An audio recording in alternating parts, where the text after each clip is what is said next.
steal your thunder, but Go ahead. it's dangerous. It can combust. What? If you pack your hay too tightly and it gets wet, it will become a huge fire. I did not know this, and this is not part of my breakdown. I did not know this either, and my dad grew hay, and I'm going to talk about that as well when we get to it. Yeah, and you have to monitor you have to stick things into your hay bale to make sure it's not going to combust. That I do remember. I remember my dad doing that, but I didn't understand why. Aaron, are these all things that you learned about hay and straw after the episode aired? During the process, I was researching it, and the part I didn't know going into it was that they would use straw. I thought there would be hay, but then it turns out for obvious reasons you would use actual straw. Straw is just structurally better. But I think one of the best reasons for that hay place to exist was the scene in the sector, which was one of my favorite scenes. Rewatching it especially, and that was not in my original draft. The fact that he laughs and thinks that was funny, and that's a new experience, and I was just that got me. That moment got me. Also, the moment when Michael says he knows who Ryan is, but he still don't have faith in him, and the rest of the staff. That rewatching it, I was like, wow, that's amazing. That just really kind of cheered up a little bit, because I think that's quintessential Michael Scott moment where he's got the wrong idea, but well, Yeah. Aaron, so much of your real life has made its way into episodes of The Office. Was there anything from this episode that was inspired by you?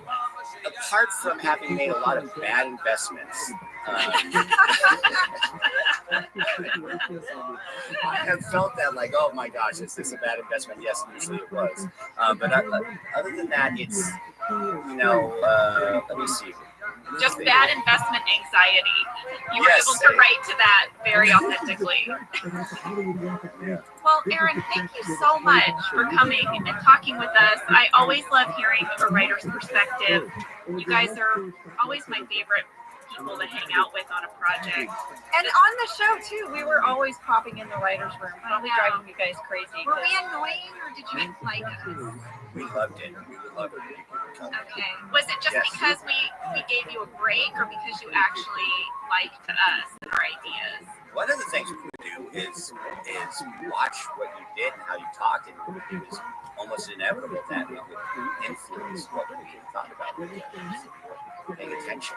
Oh, that is terrifying. And Aaron, lastly, is there any project that you're working on that? Well, I recently wrote a script with Norman Lear, who just turned 100. Wow.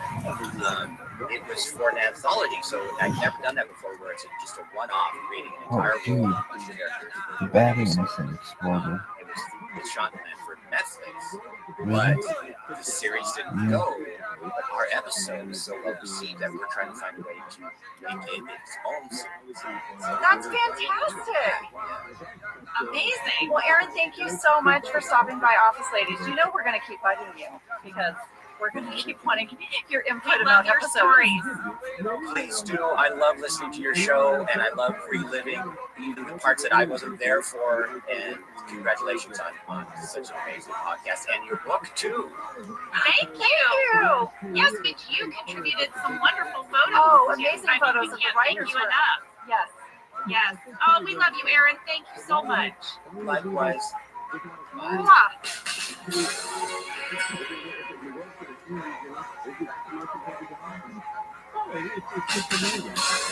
Let's get into this episode. Yeah, it starts in the dark. Mm-hmm. All the lights go out. There's a power failure. Dwight says, guys, come on, follow me to the shelter. How many shelters does Dwight have? I mean, we know he has one at True Farms, but I guess he has one at Thunder Midway. I'm jealous. He won He a has bunker, food for 14 days. and then there's going to have to be a difficult conversation. Well, Michael takes the blame. He had his space heater and fan both plugged in to the same outlet, but it's all fine. The lights are back on. But the servers are down.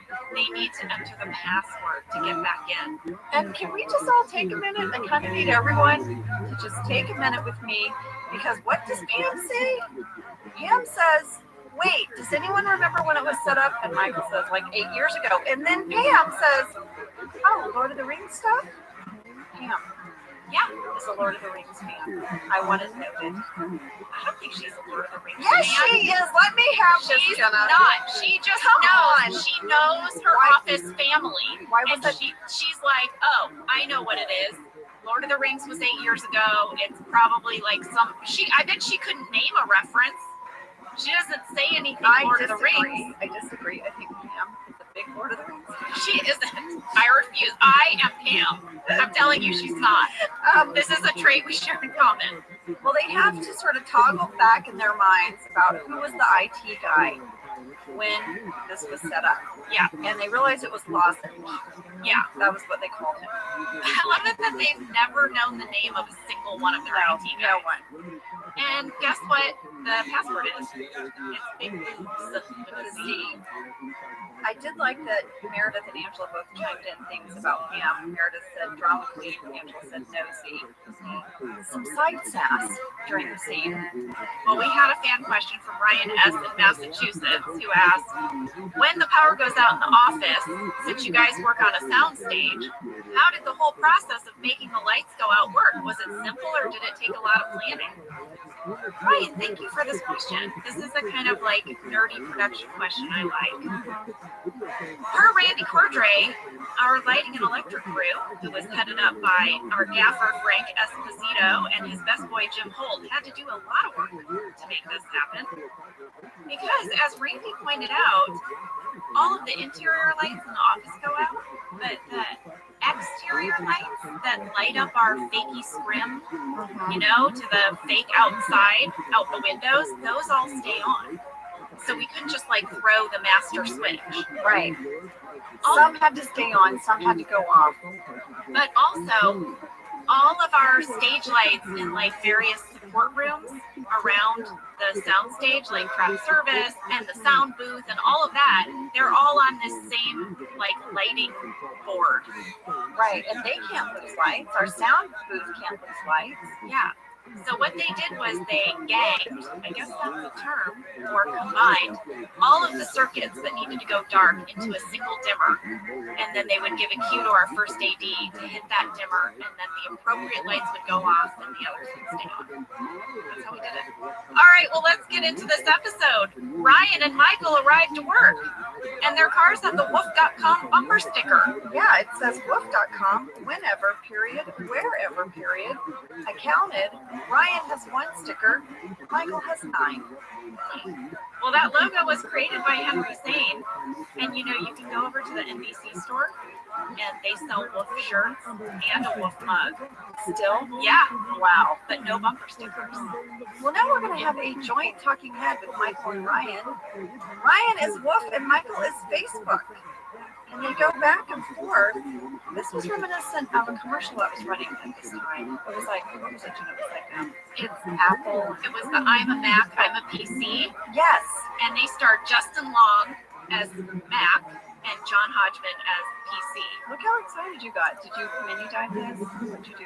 Well, I did a commercial. What? Yeah, I did an I'm a Mac, I'm a PC commercial. It never aired. Oh, were you Mac or PC? I was neither. Those guys were always Mac and PC. Oh, I see. But this campaign was so successful, people loved it, that they started having celebrity guests come in and do other bits with the Mac or with the PC. Okay, so did you do a bit with the Mac or the PC? It was with both of them. I can't remember a lot of details about it. It's a little fuzzy because it was a really long time ago. It was while we were shooting The Office. It was kind of during this time. But they told us ahead of time, we make like 12 of these, but we only pick a few that will actually air. They put them through focus groups. So you only got paid the big bucks if your commercial got picked. Oh, So my commercial didn't get picked. the focus group was like, They were like, not loving mine, I guess. I don't know. But what I did get was a boatload of Apple credit that never expired. get out. So for 10 years, every time I needed a new laptop or anything iPad. Mac related, anything, I would just go to my contact and be like, hey, remember I did that commercial that never aired? You I'm said ready for this item. that's a pretty great sorry you didn't get it gift. It is. No, I mean, I got my sister a laptop, you know? Yeah. They're like my family, not just for me, you know? You're like Oprah. I You get a was. laptop. You get a laptop. You get a laptop. I was. It was like the best failed commercial ever. But I have an audio clip from one of their commercials if you want to play it. I'm not going to be in it, obviously, as we've established, but here you go. Hello, I'm a Mac, and I'm a PC. Action! Since I did okay? No, not okay. I have that virus. Oh, that's what got me. No, do not be a girl. Last year there were 114,000 known viruses from PCs. Not me. If you feel like, I don't know. That was it. That was the bit, was basically that Mac was always doing well and thriving. And the PC was getting a virus or confused or overwhelmed. So these commercials just threw shade at PCs. 100%. Well, I really wish we could see yours, but I'm sorry. did you notice during this talking head that What the Michael fuck wore is this? glasses? Yes, that's because John Hodgman wears glasses. And so he's doing a spin on the PC guy. Now I get it. Well, I know this is how the episode starts that aired, but in the shooting draft, there was a different opening to this episode. Oh, yeah. It starts with Ryan pitching the whole idea of this company to Michael in his office. Okay. I actually like the version that they aired because they just start in the middle, you know? Like Michael's in. Yeah. He's enthusiastic. He doesn't have to be convinced. Right. And this is kind of like what Aaron was talking about when we spoke with him, how they would write so much that you could lose part of it, but the full story still is there. In this alternate opening, Angela is in Michael's office, and they're talking about receipts for his taxes, and she's holding a box, and they kind of argue, and then Angela takes the box and exits in a gruff, and that's when Ryan enters. Okay.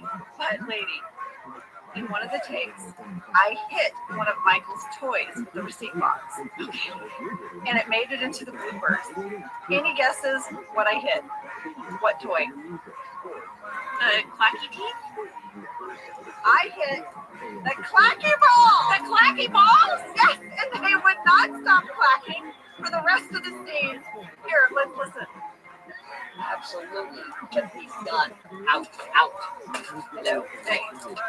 Here, talk about what? Oh, is that cool? Yes, definitely. On your way, man.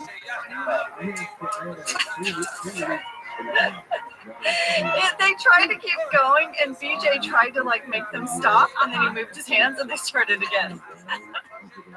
Oh, the old clacky balls. The old I'm clacky telling you, I am again inspired.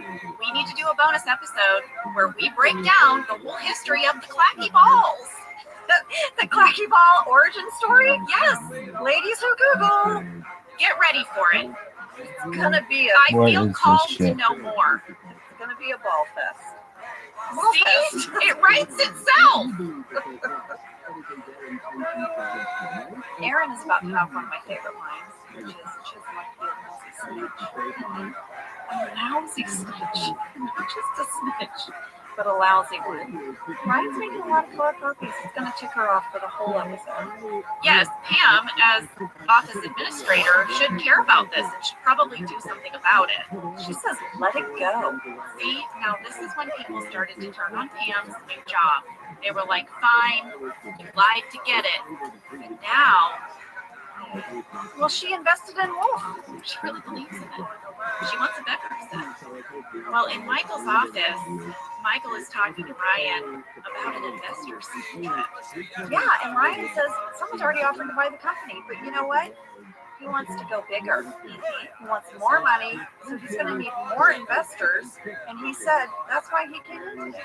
Michael says, "Don't you work here?" And then Ryan just laughs. Well, there was a Ryan deleted talking head where he's super cocky about all of this, and he breaks the fourth wall. Let's hear it. Last I spoke to you about wolf.com, it was just a prototype. Well, we launched the beta 3 months ago, and the response has been unbelievable. It's going to be huge. Looks like your little documentary finally found its star. Wolf! Oh, yeah. Star of the documentary. Next up, we are going to learn a little bit about Dwight's childhood. He used to have a place called the Hay Place, and he's going to recreate it for everyone here at Dunder Mifflin. He's overseeing a bunch of bales of hay being unloaded in the parking lot, and Hay Place is going to have games and a maze, all kinds of stuff. Yeah, we had a fan question from Harmjan V in the Netherlands. Harmjan, you are so wonderful. You send us questions every week, I know. and they're always very good. Harmjan would like to know, how many bales of hay did you guys have to get for this episode? Well, Randy was not exactly sure, but we rented them. That was an interesting tidbit. We returned these when we were done. Well, I'm glad. I mean, what would we do with them? I don't know, but we got them from a farm in Palmdale, California. We had to pay a truck and a driver to deliver them. They came stacked in like 10-foot high stacks on this big trailer bed. And Randy's rough estimate is that we used around 360 bales. And that it was our set dressing crew, headed up by Steve Rothstein and lead man Jim McDermott, are the ones who unloaded all of those bales and then reloaded them onto the truck after the shoot. But we had a fan catch, many a fan catches. We talked about this in our interview with Aaron. These were not hay bales, they were straw bales. Riley P. from northern Minnesota said, "I have been waiting for this episode ever since your podcast started. This was sort of painful to watch as a farmer because those bales are so clearly straw." And Shania R. from Sydney, Montana said, "Maybe you guys do straw because it's much lighter and easier to work with, but that's not it." Yeah. Well, thanks to our associate producer, Ainsley Bubico here at Earwolf, I have a nice little breakdown to help you know if you are looking at hay or straw. Go, Ainsley. Here we go. Hay has seeds in it. Straw does not. Hay is usually more green in color. Maybe think alfalfa, which is a type of hay. Straw is dry and yellow. Hay is used as feed. Yes. Straw is used for bedding. Straw is also what we used in Hay Place. That is right. I knew it was straw because, Jenna, you know my family has a farm, and I spent many hours on the tractor with my dad while he was baling hay. You baled hay? I baled hay. Sometimes we did square bales, sometimes we did big round bales. We had a little thing that picked up the round bales, this fork, because they're super heavy. But even the square ones are heavy, right? Yes, and we didn't have anything to pick those up. So we had to walk behind the flatbed trailer and throw them on. I couldn't do it. They're like 100 pounds. Well, this is definitely why we had to use straw in the episode, because we had to have just our 2 crew guys piling all that stuff up. And stacking them. But I will tell you, when I watched this episode, I just got so nostalgic for my dad. I was really missing him because if we would have called him and said, "Bill Kinsey, can you break down some hay stats for us?" he would have had the time of his life. I would have loved that. I know, me too. Well, Angela, you are about to arrive to Hay Place. It's open. People are coming. They're buying tickets. I noticed that you're wearing a wool coat.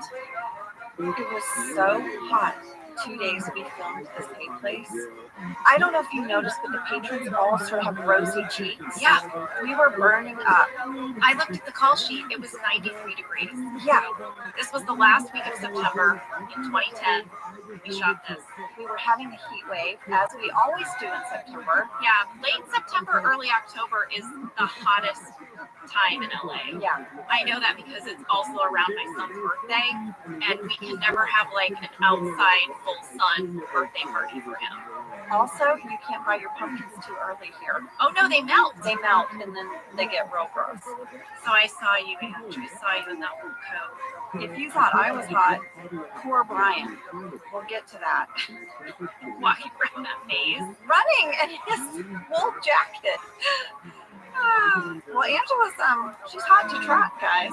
She sure is. She'd like a roll in the hay, please. Yeah, But that'll be $5. Not what she meant, right? right. There was more to the Dwight and Angela runner. He continues to blow her off. It really sets up nicely the senator. Well, Jim's very excited. He gives a big woohoo when he gets off the phone. He's on a sales streak. But when he goes to talk to Kevin about it, even though Kevin has done da-da-da-da, his commission is $0. Angela's going to say to Jim, you've met your commission cap. You don't get any more commission for the rest of the month. I'm going to say something now that is going to come across to most listeners and most every viewer of The Office as a sort of like, welcome to the party, Jenna remark. What? And I just noticed in this scene with Kevin how Angela has taken up all the space on the top of the partition. Yeah. Every item is hers. Yeah. There's nothing of Kevin's up there. No. It's like the more things she puts up there, the less she has to see Kevin or something. Exactly. I noted 2 ceramic cats and 2 ceramic pelicans. Yes. And then 2 stuffed cats. Yes. And I know you talked about the one pelican before, but I didn't realize there were 2. But I also noticed something else, which is, why are we storing Saber paper shredders on the file cabinets behind Kevin's desk? Why is that where we're keeping them? Don't we have a whole warehouse? Why do we have 4 shredders on top of the file cabinets? What's that about? Sounds like a mom detective moment. Yeah, I don't know. Sex! Do I have your attention? Money! Now I do. At 6 minutes 58 seconds, during Michael's yelling, did you notice the hay on Dwight's shoulder? And hair! I did, and so did Sarah P. from Fort Worth, Texas, who said, I love catching Dwight with hay in his hair and all over his suit when Michael and Ryan are in the bullpen looking for more investors. So did I. Well, we are going to learn in this scene who has invested. Pam raises her hand. Stanley, Daryl, and I don't know if you noticed, Andy kind of reluctantly raises his hand. He kind of sort of barely does. If you clocked that, let me know. There was a whole deleted scene where Michael really just manipulates Andy into participating. He didn't want to, and Michael just wears him too. I did notice that from Andy, and I wondered what the hesitation was. But I find this group of investors very curious. I feel like these are some of the smartest people in the office. You know what I mean? Like, who have invested their money in Ryan. Well, I think because there is a good idea in there, but it's just poorly executed, which Daryl says later. I want to talk about for a minute, though, this talking head that Stanley has. Everyone has different reasons for investing. Stanley wants a decommissioned lighthouse. He wants to live at the top, and nobody will know he lives there. And then there's a button that he can press, and it launches the lighthouse into space. He's serious. He wants to live in a lighthouse. That is also a spaceship. What? Other people also share why they did or didn't invest. In the shooting draft, Phyllis had a talking head explaining why she did not invest. Oh, it read like this. Phyllis, I invested in Bob Vance. And per our prenup, I'm just 5 months away from vesting. wow. Okay. And then in deleted scenes, Daryl has a talking head of why he invested. Let's hear that. Well, I'm not messing with mine. It's a really good idea. aggregators are one of the few things that produce revenue online. Also, the internet has a history of reporting on white boys.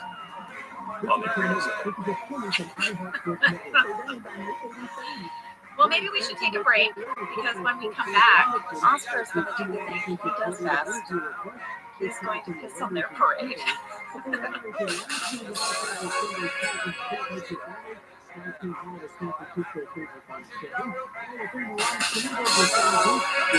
well, we are back. Ryan is bragging that Washington University wants to buy Woof, but he's not going to sell. Instead, he's going to open a second round of investment to family and friends. The first person that they're going to try to hit up for money is Oscar. We'll stay. Yeah. Now, Oscar says something really interesting. He says, have you ever considered making Woof like an emergency notification system? So smart. So smart. What a great use of Woof. Ryan's not interested. This is about fun. Oscar is going to press Ryan about where they're at financially. And we find out that they can sustain their business for 9 days. 9 days! And then they're bankrupt. Michael is bummed because what about the investors' ski trip? All the investors are going to meet in the conference room. Ryan presents a colorful investment chart, which Aaron gives like side-eye about. Was that printed there? That looks like something you send out for. It's so elaborate. I know, I agree. She's just still so mad about it. I tried to zoom in on it to see what it said, but I couldn't quite tell. Well, guess what? Randy sent it to us. Oh my gosh, what did it say? Well, it's the profit projections. Okay. And it's so ridiculous. It's clearly all that Ryan is obsessed with. Lady, you gotta see this. Look at this chart. Okay, so according to this chart, it is November right now. They're going to break even any minute. They're going to become profitable before December. They're going to be millionaires by January and billionaires by February. Yeah. According to his projection, based on no actual numbers, though. Well, on the other side, if you look at the other side of the chart, Okay. it looks like we have investors to the tune of $1,500 and something dollars. So $1,580 $580 is going to turn into $1 billion in a matter of months. Yeah, in a matter of Wow, months. this is quite the chart. Oh, I'm glad I said something. I really enjoyed that. Well, Randy gave us more fun graphics for this episode. Of course, they were all made by Henry Sane, and I'm going to put them in the stories. Oh, great. Well, I know that the condom wrappers were made by Henry Sane as well. Henry Sane and Bill Shea were very busy this episode. They really were. Because Ryan's going to start throwing out merch. 50,000 condoms. 50,000. It's all about the merchandising. And that is when Kelly is going to enter and be like, what are you guys talking about? Hold on a second. This was my idea. We had a fan question from Fiona L. in Melbourne, Australia, who said, what actually happens when television writers come up with an invention like Woof? Who legally owns it? Who's able to make money off of it? Does the network own it? The show? The writers who have their names on the episode? Or the exact writer who came up with the idea? Is it trademarked? Copyright protected? Woof is a great idea, and I'm surprised it doesn't really exist. Agreed. I'll get questions. Yeah. Here's what I was able to find out. I believe it is owned by the whole network. It is not the property of the writer who came up with it. It is the intellectual property of NBC Universal. That's right. That's what I would have guessed. Here's the other thing I learned. Whenever any website is mentioned on a television show, it has to be fictitious. It cannot be a real.com. So way back on nepotism, when this idea first came up, they had to go through the process of purchasing the domain names woof.com, woof.net, woof.org. They did it through GoDaddy, and the whole thing cost under $100. Randy said that we were required to register the names for 2 years. There used to actually be a Woof website. Like they had it go live. Yes. I reached out to Joya Balfour, who was working at NBC.com at this time, and she shared with me some of the digital media they built for this episode. First of all, she thought it was really fun that Ryan set up a beta site first, where he just gathered information, and that would have been set up after nepotism. Okay. And the idea was that Ryan was collecting as much data as he could on everyone before launching his official website a few months later. Sounds scammy. I don't even know what a beta website is. All sounding scammy to me. There was also a component, you get to build your wolf dog avatar. So here are your choices. You can be a pit bull, a terrier, or a golden retriever. Your fur color can be black, brown, white, or tan. Your tail length can be long, medium, or short. Your ear style can be floppy or pointy. And the collar type can be leather or nylon. Joya said people actually went to the site and they tried to sign up. No. Yes. And she said that NBC did not save their data because it was too much for the NBC privacy team to deal with. Oh my gosh. So when people entered their information, they just got a wolf sound. That's it. On the website, it's got several different features. When you click on them, they make a noise, like the shop button, bio button. Oh. Are they all different forms of marking? They're all different forms of Ryan thanking you and trying to sound cool. I'm sorry, Rye thanking you. How much time did BJ Novak spend on this very odd little subplot? I don't know. Recording his voice. Joya went on to share that Ryan Howard also had a Twitter account that they created along with Kelly Kapoor and Aaron Hannon, and the three of them interacted for years. On real Twitter? On real Twitter, she gave me their account names. All of these Twitter accounts were written by the office writing staff, and the characters had full-blown conversations between 2009 and 2012. Ryan, of course, tweeted about wolf.com. This was his tweet. Check out, and it's the check symbol, not the word. Check out the new wolf site, wolf.com. Sign up. Hopefully soon, you'll hear a wolf next time I tweet at you. Wolf. I just found the Ryan Howard Twitter page. And yeah, he hasn't posted since September 2012. Yeah. Incidentally, Creed also had an official Twitter account, but he didn't interact with the other people in the office. It was more like Creed thoughts on Twitter. I did not know any of that. Thank you so much, Joya. I have a lot of fun stuff to share in stories this week. All of that website stuff. Well, we should go back to the hay place because a lot has been going on. For example, the hay ride, which was in the back of a Dunder Mifflin paper truck, has returned, and we got a lot of mail about it. You mean the truck with kids inside with the door shut? And they were all really rosy-faced when they got out? Yes. We had a fan mail flurry. Ann P. from Minnesota and many others noted that the little boy who gets out of the back of the hay truck, he goes on to play Dwight's nephew in The Farm. Oh, what a good catch. Angela has given up waiting in the warehouse at their spot. She confronts Dwight and he blows her off again. Yeah, so she's bummed out. She's sitting by herself on some, I guess they were straw bales. Yeah. A nice man is gonna walk up. Yeah, he's gonna say, do you mind if we share this bale? And she says, sure, there's no charge to sit on the hay, is there? Yes, and that man is a major guest star in the house. Oh no, was he also in house? He was in house. This is Jack Coleman. And lady, I got the most wonderful tweet What's your from girlfriend? a fan of our podcast. The Filthy Ape sent us a link to every crossover between The Office and House. Come on. There were 148 cast and crew members who It's called ESPN? worked on both The Office Is it called and Twitter? House, and Jack Coleman is one of them. I had just watched the show Heroes. So when he got cast to play the senator, I was like, oh no, he's a scary guy on Heroes. He plays a lot of villains. He was also a villain on Castle, but he is very well known for also playing the role of Stephen Carrington in the 1980s primetime soap opera Dynasty. Jack is a delight to hang around. around. He has so many. Oh, nice. A sixth generation descendant of Benjamin Franklin. What? It's true. It's on Wikipedia. But then another guest star alert, the little boy who's with the senator was played by Griffin Gluck. And we got a fan catch from Jessica S. from Spruce Grove, Alberta, Canada, who said, I spotted Griffin Gluck, who went on to find success in many TV series and movies, including Tall Girl with Angela Kinsey. Yes. So listen to this. Tall Girl is so much fun. You know, it's a movie I did for Netflix. I played dorky mom. Steve Zahn and I are like the dorky parents. Our daughter's very tall.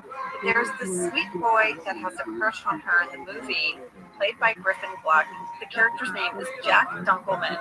Griffin is so good in this movie. And in the first movie, we didn't really have any scenes together, but we crossed paths just once, and we were hanging out and talking, and he said, we've actually met before. And I was like, when? And he said, well, it's just a brief moment. You probably don't remember, but I was the senator's son in Hay Place. And I was like, oh my God. I totally remember they gave him this huge candied apple that he had to try to eat. It was like massive. And I was like, I cannot believe, Griffin, that you were in Hay Place. But his performance is so good in Tall Girl, and Tall Girl 2, if you guys haven't seen it. Well, I'm sure he must have looked so different. I mean, he had grown.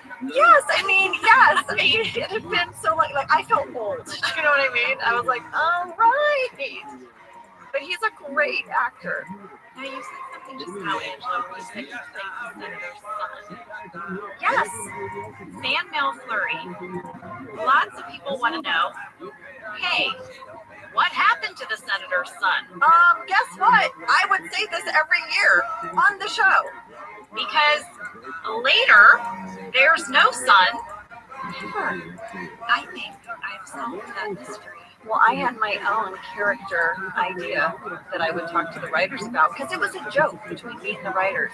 At one point, we had a new writer that came on at the end of the series. Blank, like on who all was in this conversation. But I remember them saying something about Angela and the senator having a baby, and I was like, well, you know, he's already a dad. And one of the new writers was like, what? I'm like, yes, he had a son. Evan T. from Bremerton, Washington, thinks he didn't have a son. Evan, this is very different than my backstory that I created. Evan says, if you watch the scene, the senator never says the boy is his son. It could be his nephew. It could be child of a friend. Let's take a listen. Do you mind if we share this bail? Sure. There's no charge, just about the things. Probably. I think $10 a day, just the instructor. I mean, I'm starting to think this guy's just trying to make money. Yeah, instead of Hay Place, it should be Hay Place. We're just not nature Joe. No. Hay Place. Yeah, so we can celebrate Thanksgiving New Year Money Day. That's yours. Thank you. That's it. Doesn't say, can my son and I have a seat? Right. No, you're right, Evan. My theory that I used to say was, as soon as the senator and Angela got married, she sent him away. Like to military school? Yeah, like some kind of boarding school. Well, if it was his son, I believe that's exactly what happened. But I was intrigued by Evan's theory. Evan will have to keep clocking that as the episodes progress with the senator. We've all just made an assumption. We should also point out before we leave Hay Place that Kevin has just entered the maze. It's not going to go. It's not. We have some malaise in the break room. Malaise in the break room? I love it. Yeah. Michael is sorting the trash, and Pam is going to have like an intervention, I guess. She's doing the Pam thing that Pam does with Michael, where she's the voice of reason and sort of holds up a mirror to what's really happening. And that's usually the only time you can see it. And he's going to say, you may be right, they may be crazy. About Ryan. Yeah. Which means Pam knows he wants to break into song. Randy says, said that we had to pay $25,000 Just for that little moment? for Steve to sing that one line of the Billy Joel song. Whoa! Yeah, What if we sang the whole song? I don't know. Is it like per line? That's a good question. I'll get to the bottom of that. After this talk with Pam, Michael's going to go find Ryan in his closet office. This scene broke my heart. Before we discuss it, at 15 minutes 30 seconds when Michael opens the door, did you see what was on Ryan's screen? Some sort of game. Like a baseball game. And he quickly changes it to wolf.com. But it was like a video game. Yeah, but he quickly changes it to look like he's busy. Exactly. Yeah, it's really sad because it's very clear that Ryan does not have Michael's best interest at heart. No. And he wants Michael to take out a second mortgage on his condo. And Ryan says, we're going to do so much together. We're going to have trips and dinners. And Michael's like, well, we've never even had a dinner. How about tonight? And Ryan's like, yeah, I'm busy. Yeah. Well, Daryl is going to be less subtle. Daryl is going to literally Yank him. remove, By his shirt. and everyone is going to really put the pressure on. They're in the kitchen and they're all saying they want to sell. Except Michael still doesn't want to sell. He still gets Ryan's back. By the way, something we forgot to mention was why Washington University wants to buy Wolf. Oh, well, this is pretty important. They realize it's just for the domain name. It's the Washington University Public Health Fund. Yeah, and that should really show you how much this business is suffering. That just someone wanting to buy the domain name back, right, is enough to get out. Well, while this is going on, Jim has decided to spend the rest of his day manipulating the audiobook of Joe Bennett's book. Yes. Yes. Basically pranking Gabe. Yeah. So he manipulates this message that sounds like Joe telling Gabe that she's going to read her audiobook to him and he has to follow along to make sure she doesn't make any mistakes. Do you know what I thought Jim was going to do? What? I thought he was going to edit the audiobook to say, let Jim have his commissions back. That would have been good.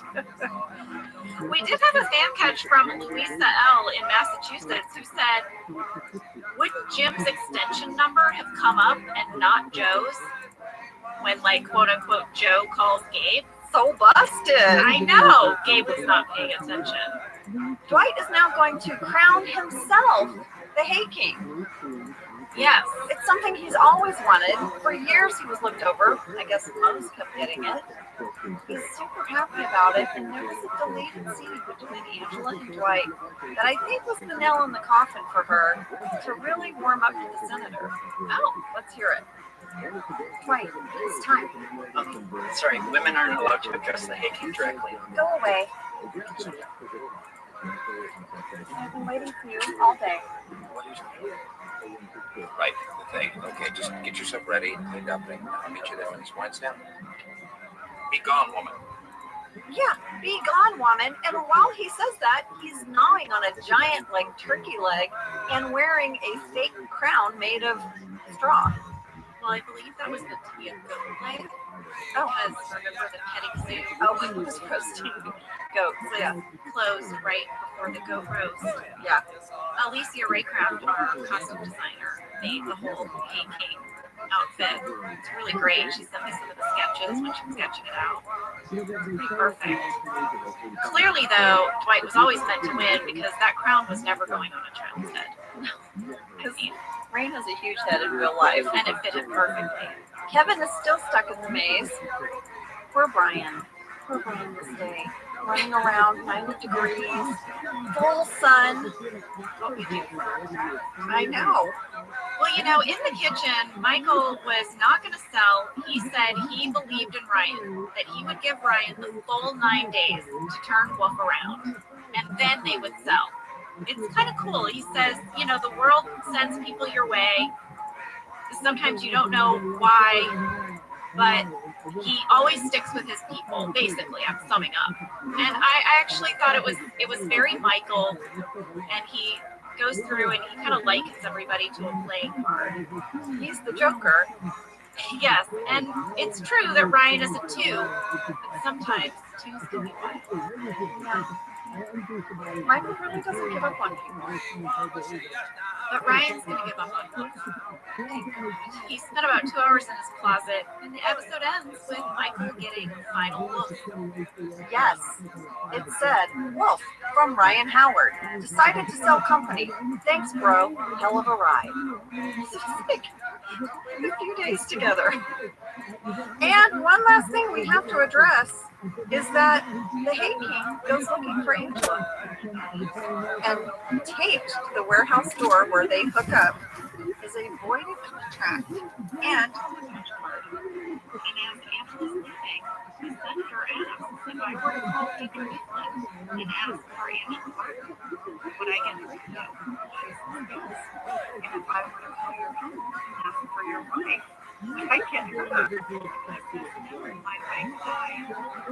Lower. I get a tiny smile from Angela on that one. And that, my friends, was wolf.com. Thank you so much for sending in your questions. Thank you so much to Aaron Schur for stopping by and letting us chat his ear off. Thank you to Randy Cordray for all your behind-the-scenes info. And Ainsley, thanks for that breakdown on hate versus hate. All right, you guys have a great one from 2 office ladies. We wish you the best. See you soon.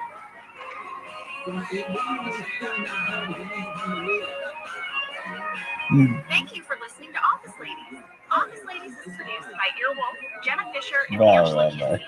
Our show is executive produced by Cody Fisher. It's like Our producer is Cassie Jerkins, our sound engineer is Sam Kiefer, and our associate producer is Ainsley Bubico. Our theme song is Rubber Tree by Creed Bratton. For ad-free versions of Office Ladies, go to StitcherPremium.com. For a free 1-month trial of Stitcher Premium, use code OFFICE. it's so bad.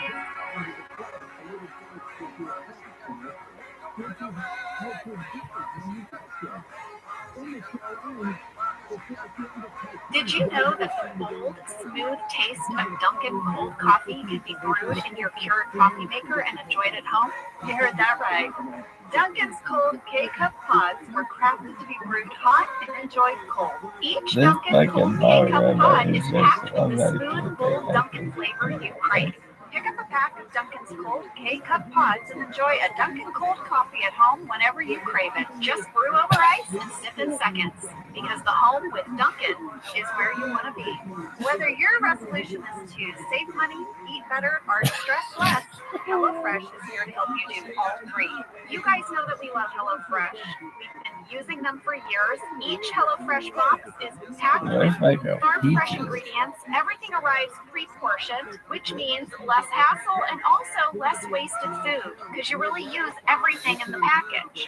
Go to HelloFresh.com/OfficeLadiesFree and use code OfficeLadiesFree for free breakfast for life. One breakfast item per box while subscription is active. That's free breakfast for life at HelloFresh.com/OfficeLadiesFree with code OfficeLadiesFree. HelloFresh, America's #1 meal kit. I'm Jenna Fisher. And I'm Angela Kinsey. We were on The Office together. And we're best friends. And now we're doing the Ultimate Office Rewatch podcast just for you. Each week, we will break down an episode of The Office and give exclusive behind-the-scenes stories that only 2 people who were there can tell you. We're the Office Ladies.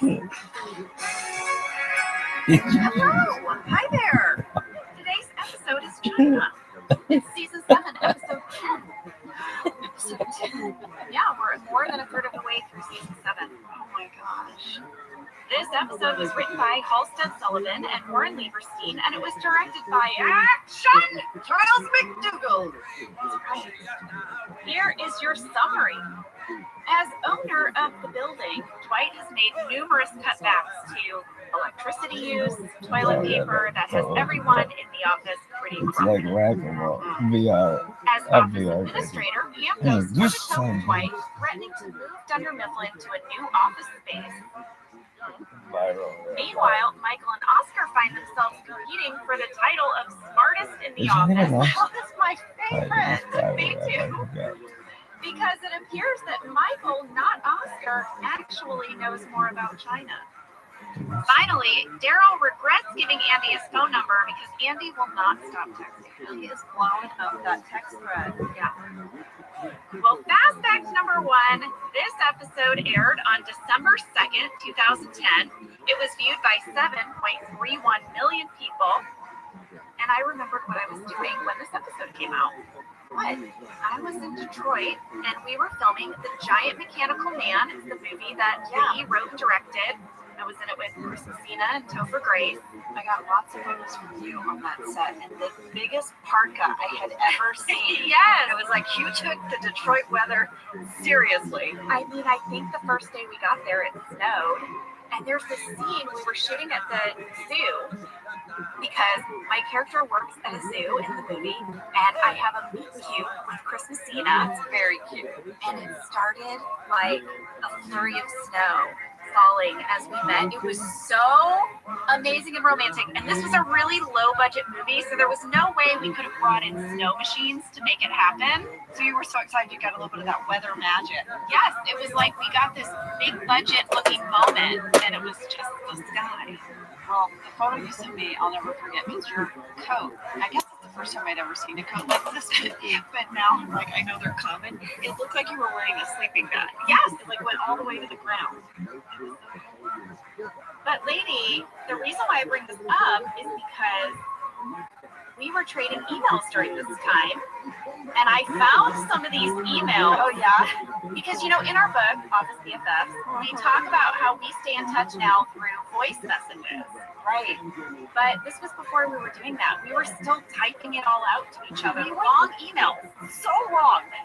We would write each other like a journal entry, but better than my actual journal entries. Don't worry, Sam. It was better. I remember like sitting down and writing you like a small novel about my whole week. Well, you did that, and I found it. Here's what you were doing the week of December 2nd, 2010. You had bought your house in the spring, Yeah. but you had not had a chance to nest yet. No, because I was working when I got my house. Yeah. So you were using this hiatus to fully nest, and you wrote me an email announcing a very exciting home purchase. Do you remember what it was? I do. It was A treadmill. I was so excited, you guys. I looked for a long time, and I bought one at Sears, and it promptly became a place where I hung my sweaters and put boxes on it.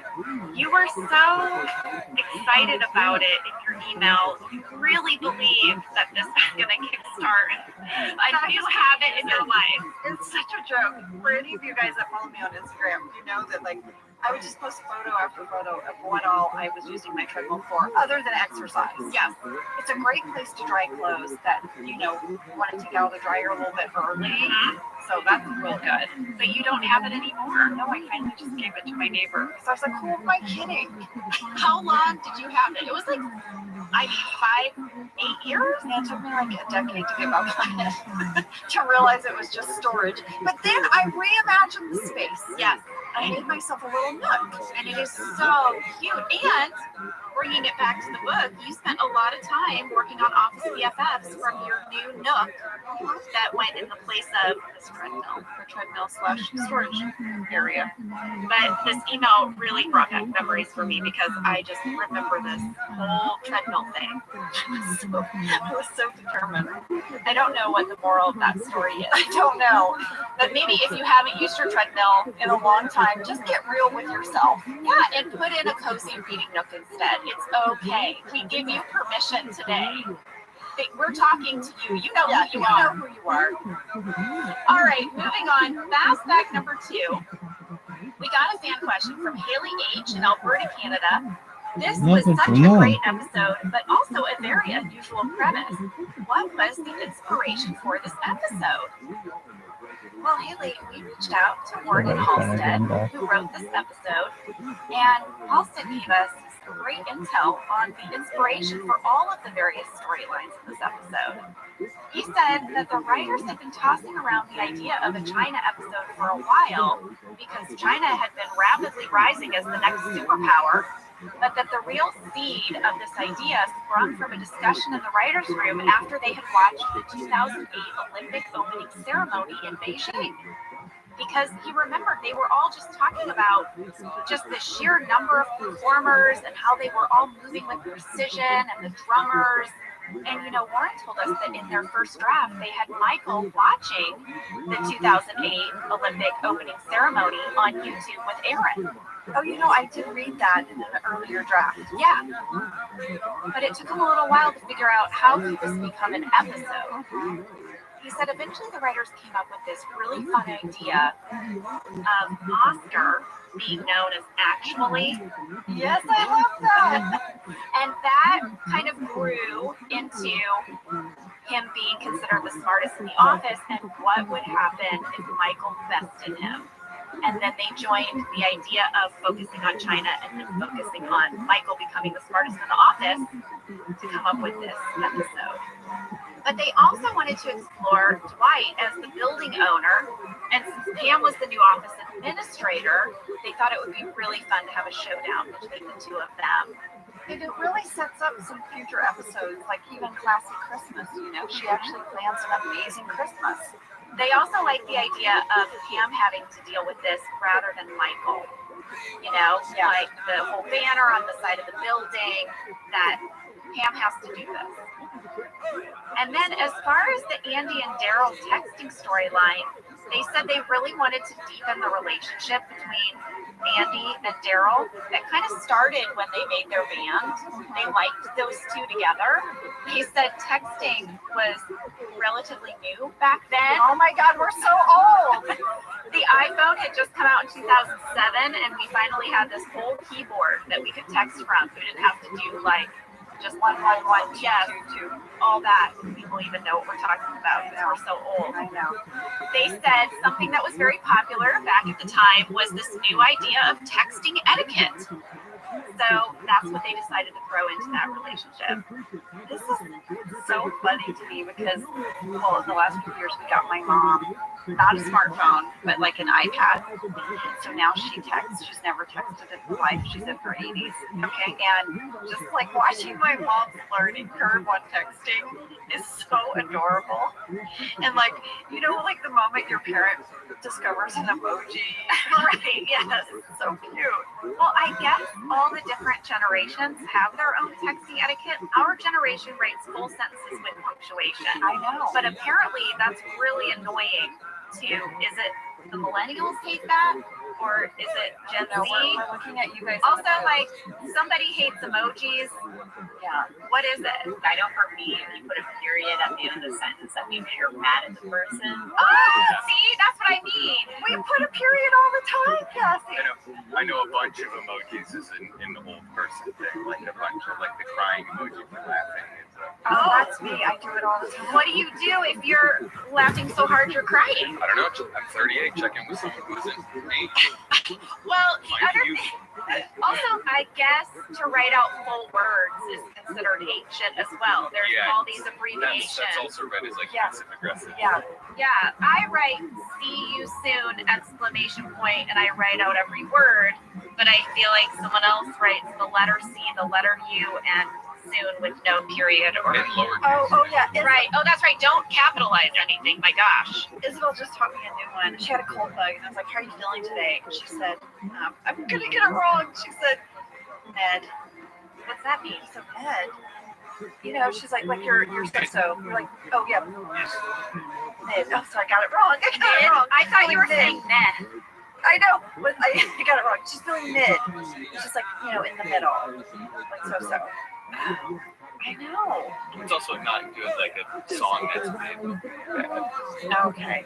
But let me ask you this question. Let's say Angela and I took a class on young people texting. Nothing would make me happier going. But if we did, and then we started texting that way, would it be annoying? Like, are you supposed to stay in your lane? Just stay in your generation. I don't know, but you know what? I'm gonna text I feel mid, and I'll let you know what she writes back. She'll probably be like, "Oh, you know what I mean?" That's like when I was a kid. If another kid's parent dressed too cool, it became uncool. Yeah. Because they were like trying too hard. No, I know. Would we be trying too hard if we're trying to text sure. And no emojis. Well, one more quick little fact about this episode is Warren and Halstead said the original title was Michael Fixes America. And then it became The Lease because it was kind of focusing on the storyline between him and Dwight. But eventually they settled on China. That makes a lot of sense because I found an original draft called The Lease, and at first I thought it was a missing episode. I was like, ooh, Oh, I that found would have it. been a find. I know, but then as I started reading it, I was like, oh no, this is China. Halstead also pointed out that this episode is a theme of battle. It's Michael versus Oscar, Pam versus Dwight, and Daryl versus Andy. And in each one of the battles, the underdog wins. Oh yeah, I liked that. All right, moving on to fast fact number 3. You know, toilet paper features very heavily in this episode. So much. There was a lot of toilet paper, a lot of unplying and replying of toilet paper. Some Stanley sass when Pam suggests him to double up. He says, stay out of my business. I thought we could use a history of toilet paper. Oh, could we? I can't wait. Wait, let me get comfortable. I'm getting my tea. Here's something that I found very interesting that is on theme with this episode, which is that, you know, paper, regular writing paper, originated in China, and so did toilet paper. How about that? Mass-produced commercial toilet paper began in the mid-1800s, but before that, in very ancient times, people used all kinds of other things. Here's the stuff they used to wipe their tush. Okay. Is this the uncuddled anus as Dwight would have it? That's right. Okay. A stone. Ah! Seashell. No. Animal fur. Leaves. Sometimes people just rinsed themselves in water. A day. Yeah, or snow. You know I love a bidet. That's a story for another time. It is. I would not want to put snow up there. Be very cold. In Roman times, they used a sponge attached to a stick. I saw a picture of it. It kind of looked like a loofah on the end of a branch. Stinky loofah. I mean, listen to what they would do. They would keep it in a bucket full of vinegar or salt water to sanitize it, and then you would sponge your butt with it after you poop. Okay. Some really rich people would use cloth, but because cloth was handmade at the time, that was considered like very decadent if you used cloth. But by the early 14th century, the Chinese were manufacturing toilet paper at around 10 million packages a year. But you know what? The modern toilet paper did not get to the West until 1857. And before that, you know what we were using over here? It was not a shell. We were using corn cobs. Or old newspapers or magazines. Yeah. The first toilet paper roll was introduced in 1890, and then really the biggest milestone in toilet paper happened in 1930 when Northern Tissue Company made the first splinter-free toilet paper. Splinters? All this time, people were wiping their butts with paper that had splinters? I had to read that several times. Yeah, but thank you, Northern Tissue Company. Seriously? Splinter-free since 1930. Good night. Here's something I learned. In 1973, America experienced its first toilet paper shortage, and it was all because of a joke that Johnny Carson made on The Tonight Show. What did you say? I have an audio clip. Ooh.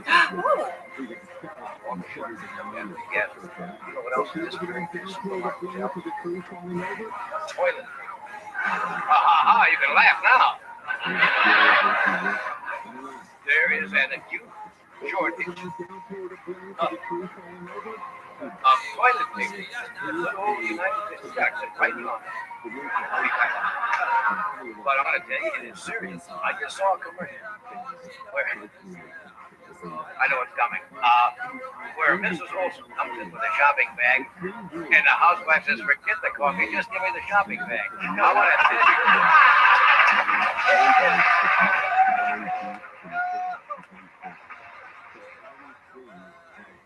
Okay, so here's the thing.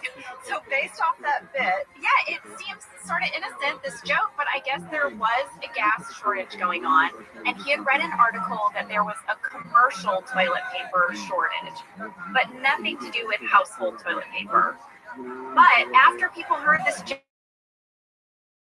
joke, people made overmarkets and they bought up all the toilet paper and created a toilet paper shortage. And Johnny Carson had to release a statement. He said this, quote, "I don't want to be remembered as the man who created a false toilet paper scare. I just picked up the item from the paper and enlarged it somewhat. There is no shortage," end quote. I like that that's how he doesn't want to be known. Yeah, please. All right, final thing before we go to break, Angela, about toilet paper. The hanging of your toilet paper on the roll is a huge source of debate. People want to know, should the tail go over or under? Over. Over it The rolls answer more is naturally. Over.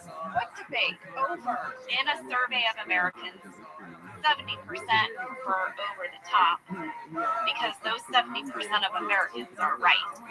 Yes, you are correct, actually. There's a patent from 1891 for the Albany Incorporated Wrapping Paper Company. They filed their patent, which shows it in the overhang fashion in the patent. This is the way it was designed to be used. Come on, you guys. Oh From my 1891. Who's the guy who applied for the patent? Sean Wheeler. Sean, thank you. Thank you for the For also proving us right. That's all I got. Well, I loved all of that. Let's take a break because when we come back, there's a moment that Phyllis could not get through.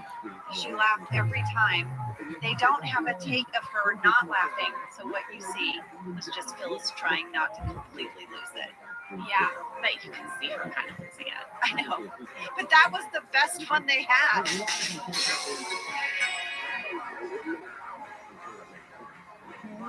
Well, folks, you know I have a lot of family in Texas, and I just want you to know, if you travel to Texas, there are vast landscapes, cultures, regions, destinations, activities that allow for an infinite number of different travel experiences. You can have fun in the sun. Texas has 350 miles of coastline. That's right. Or if you like more of a rugged vacation, there are campgrounds, hiking trails, state parks, and the food. Can we talk about the food? Tex-Mex and barbecue. There's live music, art museums, cowboy experiences. Come on. Right now, Travel Texas offers a one-of-a-kind online trip builder that allows users to generate a custom visually led trip matched to their unique interests. So you go in there and you click your interests and it'll say, here's where you want to go in Texas. Visit traveltexas.com/get-your-own to get the only trip to Texas that matters, yours. That's traveltexas.com/get-your-own. For 175 years, Gorton's has been committed to spreading the goodness of the sea by making quality seafood accessible to everyone while responsibly sustaining its future. Over 99% of Gorton's seafood is certified as responsibly sourced. And Gorton's reached out to us and said, do you want us to send you some of our fish sticks, some of our products, so you can become familiar with it before you speak about it on the podcast? And I was like, Gorton's, I've got you in my freezer right now. Yeah, you okay? do. You do. Your kids love the fish sticks. Yes, it's our fave. Guess what I got? I got the Southern style shrimp. It is so good. Oh, yeah. Yeah. You know, when you're looking in the freezer aisle, the Gorton's are in the yellow package. They've got the iconic fisherman on the cover. This brand has been around since I was a kid. Same. Gorton's is actually a brand that's been around for 175 years. Oh my gosh. That's Yes. so rare. Well, we love Gorton's, and it can help you make your mealtime easy. Visit Gortons.com to learn more, find a store, and get a recipe inspiration. This show is sponsored by Better Home. You know, around New Year's, we all reflect, and people really start making lists of what they can do to be their best self for the next year. Yes, I think, you know, the new year definitely makes you think New Year's resolution. What do I want to change? New year, new me, that kind of thing. Yes. But perhaps this year we could be reflecting on what we're already doing right. And therapy can help you figure out your strengths so that you can ditch this idea that you need some extreme change or this extreme New Year's resolution and just, you can make changes that really stick because they're based on your strengths. I like that. If you're thinking of starting therapy, give BetterHelp a try. It's entirely online, designed to be convenient, flexible, and suited to your schedule. Just fill out a brief questionnaire to get matched with a licensed therapist and switch therapists at any time for no additional charge. Celebrate the progress you've already made. Visit BetterHelp.com/OfficeLadies today to get 10% off your first month. That's BetterHelp, HELP.com/OfficeLadies. We are back, and Dwight has decided that he is going to work on the dexterity of his feet. He's going to learn to use his feet to do things. And this is what leads to him trying to drink a cup of coffee with his feet, and he spills it on his crotch. You guys, Rain really just spilled that on his crotch. He had to change pants. It was not hot, but Phyllis lost it every time. And you can see her covering her mouth in her hands. And we were all supposed to kind of be giggling, I guess, when he spills the coffee. But she's so completely out of character. Yeah. I want you guys to look at 55 seconds. Did anyone else notice the coffee mug that Dwight was using? Anyone else out there? I noticed it because it said Coney Island, which is far from Scranton. Okay, are you ready for a little mom detective journey? Please. Okay, so I went online to see if I could find the exact one that Dwight is using in this scene. And Jenna, I remembered that when we broke down the Savor episode, you had done some digging on hot dog eateries in Pennsylvania. Yeah, because Dwight has that great scene where he's holding the tray of hot dogs and he doesn't know where to put them when he meets Cave. All right, well, you found an article in Pennsylvania Eats about a local spot in Scranton called Coney Island Lunch. And I was like, oh, that's got to be it. Right, they serve Texas wieners. This has got to be it. But Dwight's mug said Coney Island, Texas lunch. So I started Googling, because we are ladies with Google, and I found two different restaurants. They had almost identical names, but two different storefronts. And I thought, well, maybe I've got this wrong. Right? Hey, there's two places in Scranton called Coney Island something. Yeah.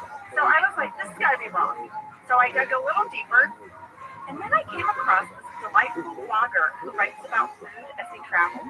Okay, I only know him by his blogger handle, Hacknife. Okay, so Hacknife, if you're out there, this delighted me. He was traveling to Ohio with his family over Thanksgiving a few years back, and he needed to stop in Scranton for lunch. And here's what he had to say. We walked up Lackawanna Avenue to find two very similar sounding restaurants located just a mere steps from each other. Coney Island, Texas Lunch at 100 Cedar Ave, and Coney Island Lunch at 515 Lackawanna Ave. Okay, wait, so the only thing that's different is one of them is called Texas Lunch and one of them is called Lunch. That's right. Okay. So here is what Hacknife learned after further investigation. Okay. The founder of Coney Island, Texas Lunch was named Steve Crumbles. Okay. He started the business, and then in 1972, when he passed away, he left it to his sons, Ted and Jack. And everything was fine until 1987, when there was a dispute regarding the future direction of the business. Ted wanted to keep renting space in the old building, while Jack preferred ownership in a new location.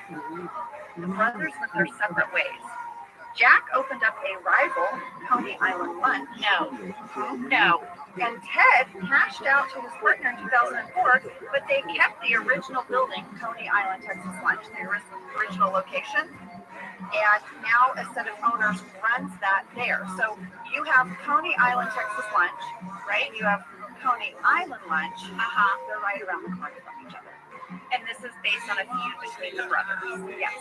But the one brother, Coney Island, Texas Lunch, doesn't even own that anymore. He sold it. That's right. But still operating out of the original location. That's right. I'm with you, right? Okay. So on their building, it can say since 1923 Because it's been there. That's right. Uh-huh. But Coney Island Lunch managed to keep the original phone number. Who kept the menu? Do they serve the same stuff? Yes, because it's the No. same recipe for 93 years of this Texas wiener, the chili. So, all of that to say, I then found Instagram accounts, and then I found both the restaurants' websites. Neither of them had a shop toggle. So at the end of all this, I'm not getting a mug. You're not getting a mug. The story. And the end of this story, which I think is how all mom detective journeys end, which is we may never know. We never get the original thing we were searching for. That's right. So well done. And you know what? I read reviews of both restaurants, and people love both. So it's the same food, of course. It's the same recipe. But I feel like if we go to Scranton, we're going to have a hot dog from both. Well, Angela, I loved that journey. All right, well, let's get into this episode. It begins with the shortest opening credits of all time. Did you notice? Yes. I noticed that Randy pointed that out to us, too. I love what he said in his email to us. He wrote, at 121, geez, could this top the leaderboard for shortest main title in the show's history? Yeah. It was just the street and then Michael moving his dumpy. They clearly just had a lot they wanted to make sure stayed in. Yeah. This episode opens with Andy arriving to work. He's down in the lobby and he finds Dwight's built a new coffee stand. I love that Hank had to work it. He's so clearly annoyed by it. He said Dwight said that it was a waste of space. And now they're going to sell all kinds of things. I made a list. They've got muffins, donuts, magazines, all kinds of things. I made a list. They've got muffins.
Did you know there's a generic form of viagra that works just the same, but it's 95% cheaper, and you can get it online? Just go to Use.com/radio.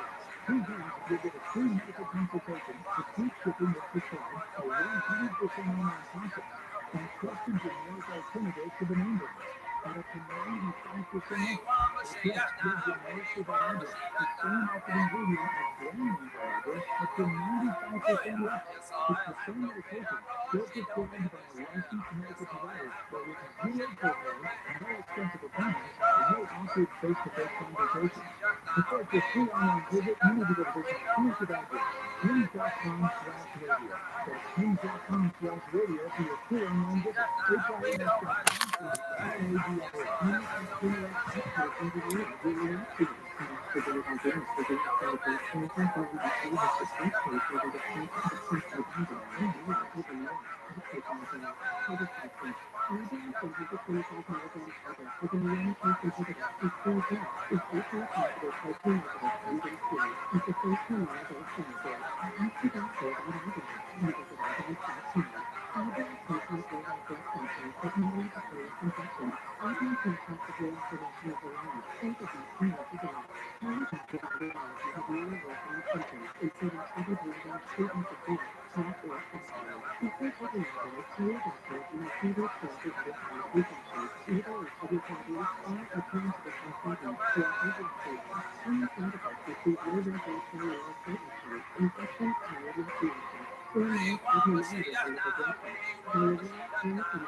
Okay,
there is Freddie Mercury, guys.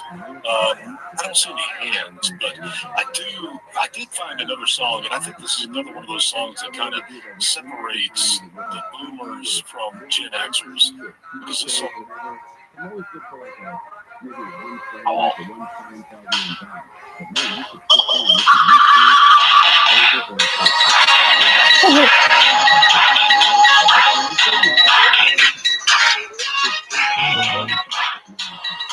anything over?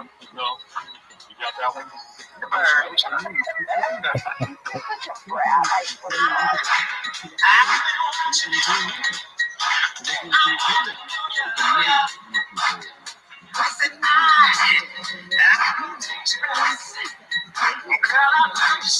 There's guitar. Dang! You must be bored to death to come in here, buddy. Anyway, that's my observation. I think there is some music there that, as a Gen Xer, I'm separated from you boomers.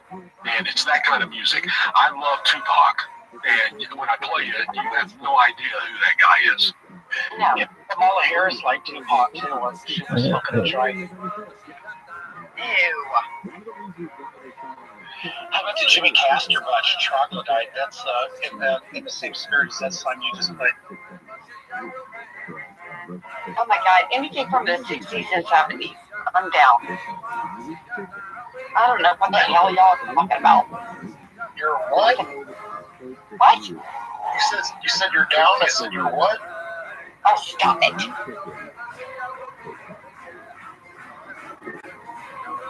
Try this motorcycle. Y'all missed it, man. We had two F-22s fly over our house yesterday. Crazy. But anyway.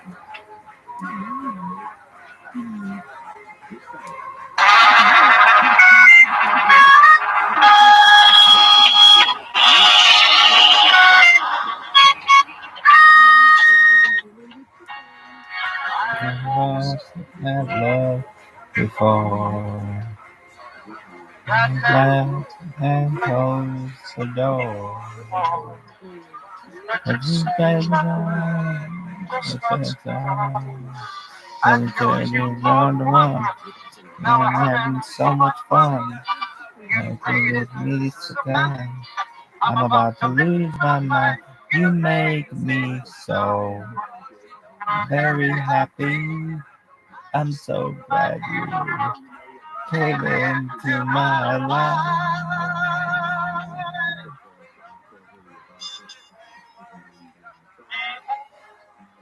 Well, I'm true. But when it came to loving you, I spent my whole life with you. Never had control. You kept my baby so. You never kept me out. Loving you was when it's you make me so very happy. I'm so glad you came into my life.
Rabbi Rothschild, you're speaking to. Will you tell me why they're 800 followers right now?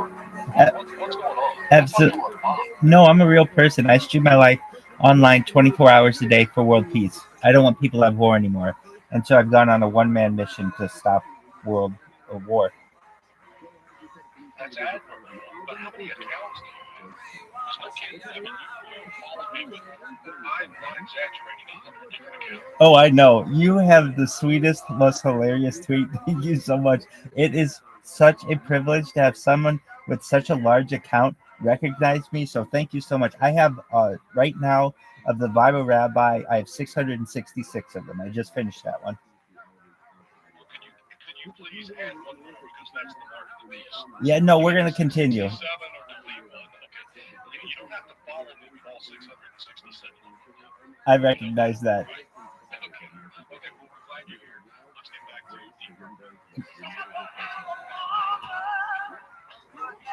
What a nice guy.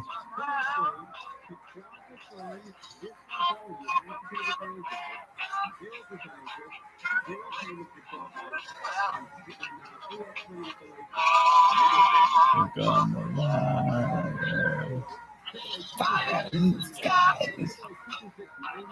Smoke on the water.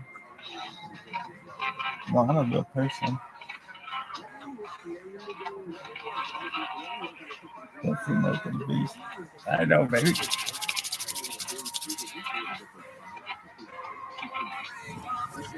Albert has his hand up, playing Chris. Wow, that's amazing. Thank you. So hey, Rabbi, I'm glad you answered that because I didn't know what was going on. I just thought you were modeling. It was really confusing to me. And there has been a lot of the tweets and posts the last 10 days have been stuck in the mud. So I thought you were the reason you were stuck in the mud. I didn't think you were a real person. I am most certainly a real person. You can watch me on YouTube 24 hours a day, 7 days a week, 365 days a year. I've been doing this for 2.5 years, and I plan on doing it the rest of my life. I don't want people to have war anymore, and I'm on a one-man mission to stop it. And I appreciate you understanding. Thank you so much, Booker. I'm glad I could answer your questions. Thank you. I hope you succeed. I don't think anybody here wants to. We're all against war, so that's fantastic. What was their favorite song? I'm sorry, I got sidetracked by the rabbi. It's called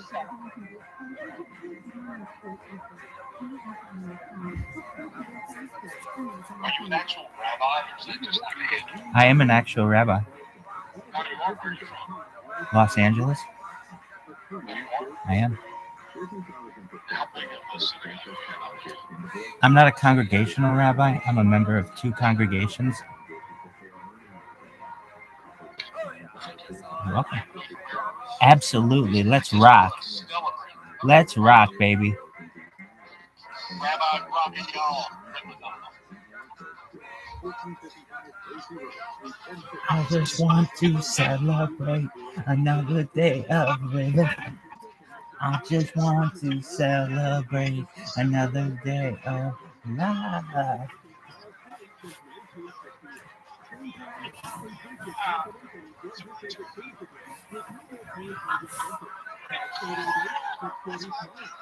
I just want to celebrate, yeah. Another day of living. Just celebrate another day of life.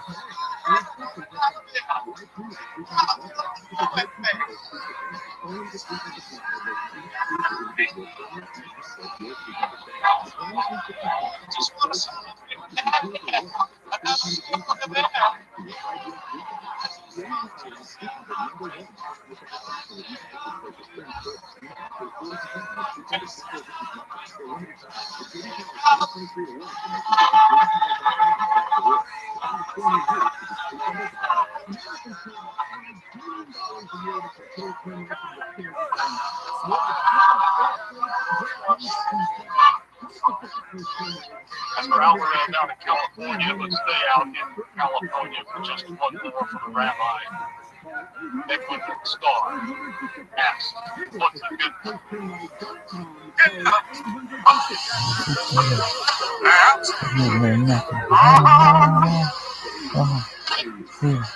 Yeah.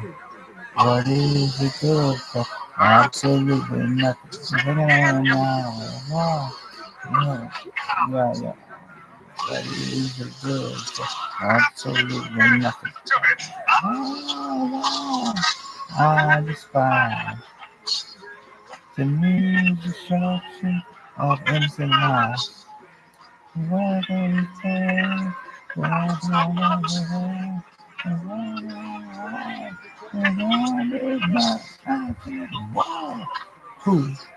got wrong? There you go, Rabbi. That thumb is worn out with that heart. Let's see, where are we going? James has a flying. Ultra's got her hand up again, but that's no surprise. That's after every song. Her hands up, even though it's her space to do it. No, somebody else has a report. That's beautiful. Now that you know who I am.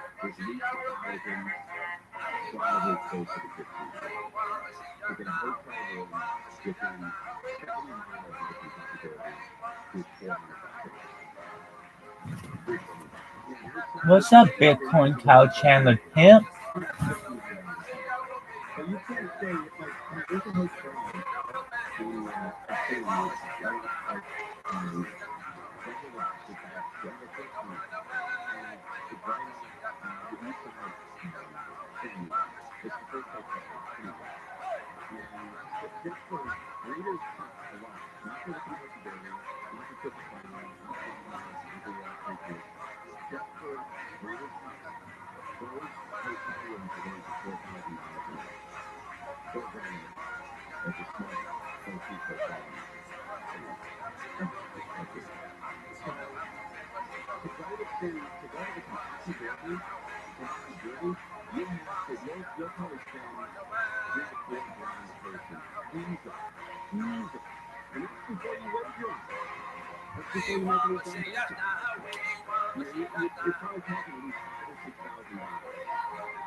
carry our weekly political show, Weekly Today. So on the radio, on KFI, AM 630, other iHeart radio stations across the state. And you're listening on political.com, in social media sites. Keeping social media and encouraging you to use the hashtag #PhotooftheDay just so you can think about it. So, how will this work? For the next 90 minutes, we will be together commercial free. Melanie and I will take turns asking questions of all the candidates with some help from our friends at KFI and UFC. The candidates will have a maximum of 1 minute to answer the questions, but feel free to go shorter. There are 30-second limits and possible hardest questions that the candidates know is involved. We determined to in some recent political really conflict polls. We asked the audience to refrain from applause throughout the debate except for this moment. Are you ready to make a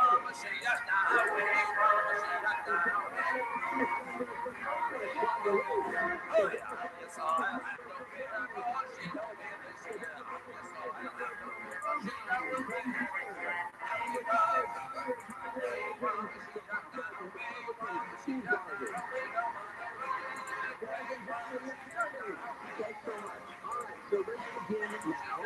We take two of those first by picking if you're a reporter, you either run or laugh, depending on your perspective. Let's start with you. You're here with three Democrats who in the House you vote together vote about 90% of the time. So I think a lot of voters are trying to figure out what's the difference between you. So if California voters get you in the Senate, what's the big difference that they get compared to your two opponents here? Good evening, California. I need to be having a spirited debate with you about our state's future. Before I was elected to Congress 5 years ago, I was a consumer protection advocate. I took on media corporations and Washington officials a seat at the wheel. And what I saw then is what we all know now, which is that Washington is big, ruthless, and big corporations spend billions to make sure that their agenda is at the top of Washington, D.C.'s agenda. Which means you got too much power. And we, as Californians, we don't have enough. Let's take it this time. Let's change our Washington. I'm calling for an end to fairness. Outline corporate tax donations and lobbyist donations and a ban on Congress members funding stocks. We need a leader who puts law into street, to build housing, to stop climate change, to lower costs, not someone who caters to special interests. All right, Congressmember Lee, now to you. Now the question is, what's the difference between the three of you? Thank you very much. Good evening. I want to thank our host for this debate tonight, and thank all of you for being here. No one's answering the Let me question. just take a moment also to acknowledge and thank my good friend Congressman Waters, who is here tonight from Los Angeles, who does so much to push this progressive agenda forward. And I want to just say a couple things about myself and who I am. I have been a consistent progressive who gets the job done, who has delivered to my constituents and will deliver to California. I believe in fairness. I believe in not being derelict in my duty. California is the one of the states that sends money to Washington, D.C. We don't get our money back here at all. And so I believe in targeting and spending money to nonprofits and to organizations that deserve fair federal dollars. So homeless, homeless, for LGBTQ plus clinics, for education, for housing, for climate initiatives, everything that our community needs. And so I'm not going to stand here and say I don't believe in homeless. I do. I believe that I need to. They're not even listening to the question. We will do more on earmarks a little bit later. Congressman Chick, to you, the biggest difference between you guys up on stage. How does it sit? How can you meet this candidate who can move in the big place? Somebody could be like, I don't know. I said potato. I said potato. Look at this shooting, please, bro. See it? Look at this.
Shawnees.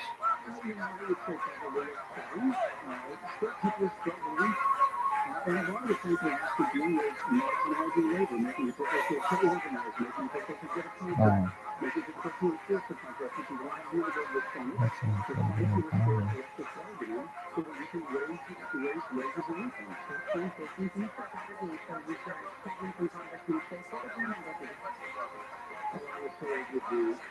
That car dealership seems to be big. Yeah.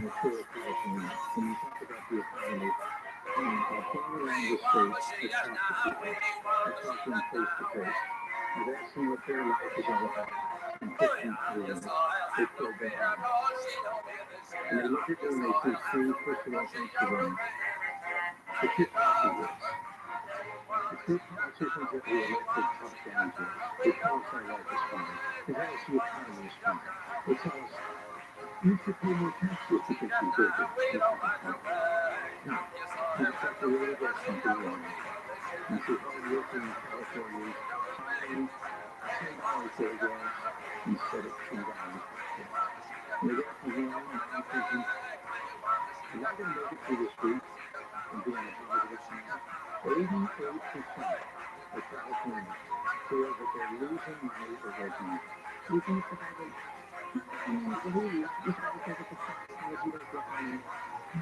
What's interesting is that here in California, we have 40 million people. 20 million one paycheck away from poverty. I'm ready. I'm public assistance, food stamps, Medicare, raising 2 little boys as a single mom. How many people in California are struggling? We have to raise the minimum wage to a living wage person. Secondly, the federal government has done a great job by its impact information. 16 is passing the Infrastructure Act, the Inflation Reduction Act. Each created millions of jobs. Those jobs need a heck of a lot more involved in making sure those resources get to our community. And so, for child care, not affordable. When you look at the fact that for the boy, for example, $117,000 is just barely getting by for a family of four. That's $117,000. You can make that off of the minimum wage now.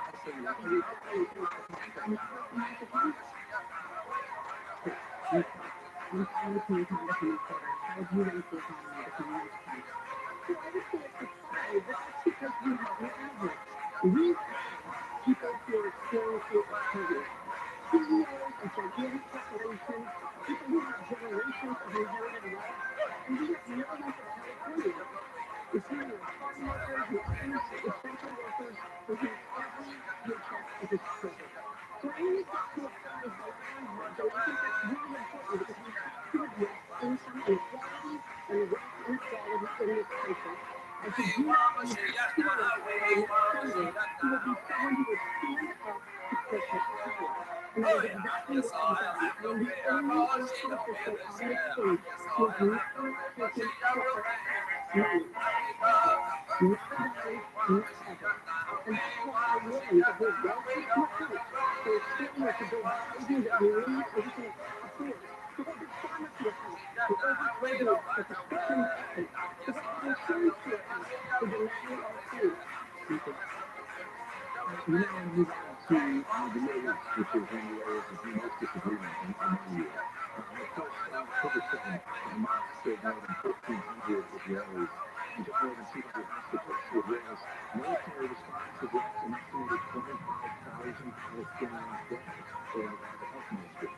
Ultimately, on October 8th, less than 24 hours after that attack, you called for an immediate ceasefire. But if that happens now, if there is an immediate ceasefire, what's to stop Hamas from retaking control and launching another civil action? Thank you very much for that question. Yes, I called for a ceasefire, a permanent ceasefire. Israel deserves to live in peace with security, free from Hamas and all terrorist attacks. And I'm going to continue condemn the horrific attacks of October 7th and work to make sure that whatever I can do to ensure that the administration, as it continues this war and this that is killed now over 25,000 people, that is counterproductive for Israel's security. The only way Israel is going to be secure is through a permanent ceasefire. The only way that is going to happen is with a political and diplomatic solution. The path to peace and to a secure Israel and to a secure state for the Palestinians is yes, I do believe we have to see that one day there should be a two-state solution. Killing 25,000 civilians is catastrophic, but it will never lead to peace for the Israelis or the Palestinians. Congressman Chip, you have called for a ceasefire. Why do you think that Congresswoman Lee is wrong? First of all, the backcourt to the state, to the brutal murder of 1,200 people. We just reiterate that rape and torture, the magnitude of that horror is still shocking to me. No country has ever been attacked by terrorists like Israel was in October 7th. No country can refuse to defend itself. it has a duty to defend itself, and that the United States should support Israel in defending itself. We also should work with Israel to reduce the number of daily hostages and not have breaks for all the Palestinians who have lost limbs or the families that have lost lives. It's not, in my view, incompatible with human nature to grieve the loss of both innocent Palestinians as well as innocent Israelis. I support a two-state solution. We have to be part to a real two-state solution. But Israel has to defend itself. We can't leave Hamas governing Gaza. They're still holding over 100 hostages, including Americans. I don't know how many relations to cease fire when the people have been held by authoritarians like Hezbollah or rebels like Palestinians. I agree with let me just say, first of all, I voted against the accusations in the military force. Right after they were attacked of 9/11, I voted against the Iraq authorization. I said then, and I say it now, it's a parallel completely. You see this happening. It's escalating in the region. We have to make sure that our national security is also protected. And in fact, as this war escalates, as the Arab nations pull back, then what do we have? We do not have a path to Israel security, nor do we have a path to a Palestinian state. If we're starting out from Canada, I said it did a year after 2001, and it did. Congressmember Porter, some critics have said you try to have it both ways on this. You just heard two different worldviews laid out on this. Where are you, and which one do you agree? There have been millions of Americans around the country in mourning what has happened, the loss of Israeli lives and the loss of Palestinian lives. And we need the United States to be pushing for the conditions that result to a bilateral, tolerable peace. This is a very difficult situation, and the conditions on the ground in Gaza have changed as the conflict has evolved. And so I have called for a permanent ceasefire, and I published and identified with opposition what needs to happen to bring Gaza and to bring the people of Gaza to a better future and to make sure that Israel can stay secure. So I called for a release for all the hostages, resources to rebuild Gaza, making sure Israel is secure and a free state for Palestinians where they can thrive. So just to be clear, she's calling for a ceasefire right now. You're saying we need to do all this other stuff first, right? The parties to the conflict are Israel and Hamas. Ceasefire is not enough to hold. You can't say it and make it so. So we have to push as the United States, as a world leader, for us to get to the ceasefire and to avoid another forever war. That's just, if you don't have a permanent ceasefire, more people are going to get killed, and there'll be less security that is even possible for those lands and for Israel in the future. If you don't do this, Mr. Garvey, to you, you say that we need to stand with Israel, and that there also have been thousands of innocent Palestinians who have died in all of this. Is that troubling you? And is there a threshold where we could see death of innocent Palestinians that means you actually pull back from the support of Israel militarily, financially? I'll stay with Israel. Yesterday, today, and tomorrow. To whatever they reach out. Some of our greatest allies and the greatest ally is that day is approaching. Terrorists and Israeli threat. The terror discussion. The common sense and compassion you realize that we have to give Israel the opportunity to fulfill their side, to fight back. I think it's important to take that we can ask our government to tell them, they tell influence them to ceasefire. It's 9/11 became 9/12, and one of our allies came to us and said we want to ceasefire. What we would say. We would have to do. Thank you for being an ally, but we must control our destiny ourselves. Compassion, yes. As Israel has ceasefire, short ceasefires, that makes us say that how they feel about the compassion. Thank you very much. Our government policy is to support a two-state solution, and President Netanyahu has clearly said no, that is not possible. Palestinians want to know whether Mr. Rabbi supports the two-state solution. What is his vision for the future of the people of Gaza? The curious also knowledge is that a two-state solution can happen even in dreams. The difficulty, even in minds that have been involved with the situation over the years, going back 75 years. Know that the peace was broken, know that it was broken in the South. And if you, until the next generation, will be able to talk about that. Two-state solution about the other people security required for it now. Okay. We obviously have some different views on that, so we want to get to some other topics as well. And one that I think got so many Californians is the issue of housing affordability. Now, this is our first student question. It is from Sophia Perez, who is a senior here at USC. Sophia, and we'll start with Mr. Schiff, and everybody's going to be answering the same question. Good evening. Our state is currently facing unprecedented housing shortage. Students like myself are finding it harder and harder to find housing after graduation, and some are simply moving out of the state altogether. How will you ensure that the next generation can actually afford to live in California? Congressman Schiff. I think as a kid, my father was a 7-7 total business. We were $18,000 a year, and when I started to go through my income after we started off this day for $18,000. That's impossible today. I want this student, and all students, I want families to have access to affordable housing, and we can do this, but we're going to have to build hundreds of thousands of units of affordable housing in California alone. And we need to vastly increase the affordable, the low-income tax credit to incentivize the development of affordable housing. We need a much more substantial direct federal investment in housing. We have to help renters with Section 8 vouchers for all who need them. We need a renter's tax credit to help them to stay in their house and help them afford to pay the rent. And we need to make sure that our students aren't living under custom student debt with that to compete with their ability to pay their rent. We can do this, but we also can make sure that we can build housing and build it quickly in California. When I've been in front of this project, it takes 4 years to build affordable housing. I brought back millions for affordable housing in California, and in New York City, I will bring back billions to California to build housing. Thank you, Mr. Schiff. Mr. Driving this question to you, how does Sophia afford to live in California? The very simple thing that we have is that so when our children become of age, start to be integrating their family, 10 minutes to a house. And I talk to non-profit staff and we talk to resource actors and sponsors. It's not easy. Let's get back to the foundation. So TRUMAN capitalization, which we started to encourage this by let's stop that inflation, rising inflation.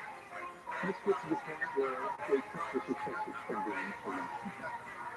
Let's get to the point where we start to open up the price of gas and oil and start to cut energy costs. Just to stimulate the economy. Let's get back to just Wall Street and Main Street. I can take the difference. California's lost 800 to 1 million people who've lost 6 million middle-class people because they can't start new businesses, small businesses. Let's get back to the vibrant economy. This country's improving again, especially the government. Thank you, Mr. Donovan. I'm just going to refer to your response to Sophia.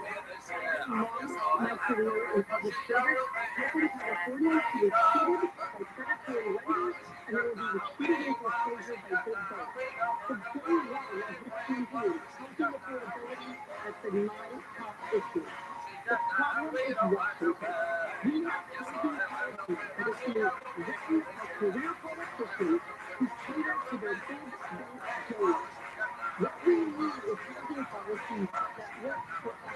Housing policies that are central to families. We need more housing for our seniors, for people with disabilities, and for young people. And we are not going to get there if we let Wall Street run our housing policy. They've been doing exactly that. And many stories my colleagues have on the stage for housing are ones for decades and decades ago. That is not the reality for the people of California. We cannot have a growing economy if we do not attract and retain people to the state, and we can't do that without millions of new units of workforce and affordable housing. Commissioner Rabbi, how do we increase housing affordability? Let me just say, I know what it means to not have a place to live. I was unhoused. During a very difficult period in my life. And yes, I believe that housing is a basic human right. And I have co-sponsored, or will be co-sponsored, legislation calling for housing as a basic human right. I know it's always wrong. I don't believe that we have to frame it. We need to have housing. And as far as students go, yes, I was a student and if you're showing the grace due for living in their cars, first we have to make college tuition free. That's one thing we need to do here in California. Secondly, with regard to young people, we have to make sure that in our housing policy, we address the range of housing. And I'm very proud to support Congresswoman Maxine Waters' bill to end the Housing Unhomeless Act, which in the Senate I'm going to champion and make sure we pass. Also, the Housing Crisis Response Act, I want to champion that and intend to in the Senate, as well as the down payment tax equity. And I'm going to tell you, people can't even dream of owning a home here in California. That's how you transfer wealth. It's too expensive. So yes, we have to make housing available for young people. We're going to now move on to another issue that so many people care about. Mr. Sessions Department Reporter, do you support Medicare for All, which will eliminate private insurance in the face of this exorbitant line of social services? How do you pass it, and how do you pay for it? Medicare for All delivers the highest quality care at the lowest price point. It's the most. That's what we should have. Choices, quality outcomes, and a price point that we can afford. Frankly, proud to champion Medicare for All. So big insurance companies spend about $17 with every 100 that we give them for insurance and administration and claims processing and denial of care. Medicare equates to $2. So everything is across the healthcare system that gives us the best quality care with the most choice at the lowest price point. And there can be no debate on the fact that is Medicare for All. Thank you. Mr. Rabbi, you have a good community health care. I'm curious, what do you think of Medicare? What's your thoughts of competition among companies? I think this state, this country has never stronger than about competition. And I think when we see Medicare for All, we're trying to figure out if Medicare for others that deserve it to compete in their field in the future. So Medicare for All would be a strain on our economy. I agree with government should be better. I think it goes back to the federal government. Mr. Rabbi, do you believe that Obamacare should be repealed, and so what would you think of it? You know, it's interesting. There's this big wave of people saying that we have to get rid of Obamacare. I think it works for some people. If we were to ask people in this audience right now about Obamacare, we say it works for them. So as with anything, I believe we have to continue to look at everything. I think nothing's perfect, but I think if we continue to look at it, and the people will tell us, and what can we try to do. Because policies that we restrictions for the perspective, what to do with the opposition, what do you want? You know, first of all, competition is good for the plan, and it has been published to tens of millions of people. So let's have a Medicare for All. So I'm for Medicare for All, where all compete to participate in Medicare. If you are really negotiating with your policy, or you like your doctor, I think you should be able to keep your policy and keep your doctor. But I think everyone should have the right to participate in Medicare. It's a great system. My father was 96. He relies upon it. My wife and I have experienced a lot of too many people working my daughter to the hospital for an emergency. We were lucky. We had access to good quality care. She was fine. It kills me that there are so many thousands and thousands of Californians that just pay the same that don't have access to the health care for their kids and their families. I think a Medicare for All plan would work. I think it would be very cost effective and efficient. And I think that's the direction we need to go in. Congressman, do you think the sort of opt-in Medicare for All, is that the spirit of Medicare for All as you address it? Let me say first, I believe that Medicare, Medicare should be a human right. It should not be driven by the profit motive. It should not be competitive. It should not be an industry. I think what you do in the past and your experience is a predictor of what I would do in the same. And I just asked the legislature I love on the very first bill to look at how we would establish a affordable care, which would afford affordable, accessible health care for everyone in California. I was one of the original co-sponsors of Medicare for All. I didn't wait 14, 15 years. I started right away working on single payer Medicare for All. I not only fought for the affordable care, I helped negotiate for affordable care. Mind you, it was not going to even have health disparities and health equity provisions for people of color who, as you know, as we all know, and it's not early because of him saying, I was the one who helped negotiate those provisions with the Affordable Care. We now have Medicare and also that medical decisions are made by the individual and their physician, not by the single state insurance company. So in their response, Chris had a picture was talking about this fight. It was 40 years ago. So not just that, but we're on that. We are not as cities are getting worse. The disparities in things like health care outcomes are getting worse. Why? Because we allow our health policy to be written by big pharma and big distributors. This is why we want to talk about competition.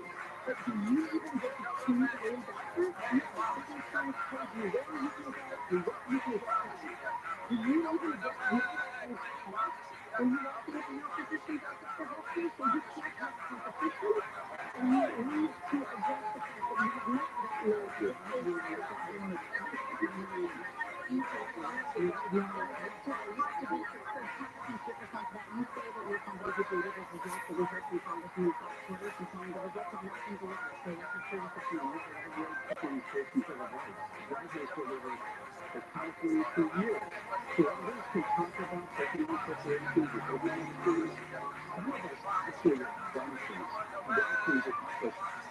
fact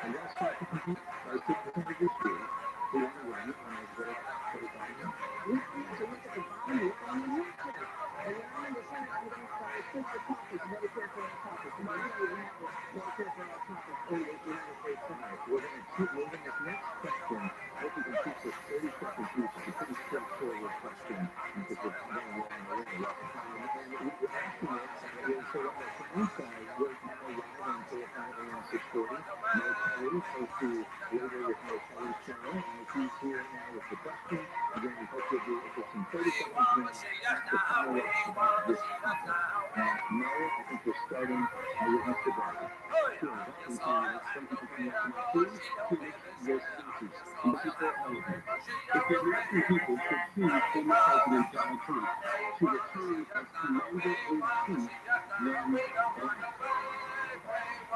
you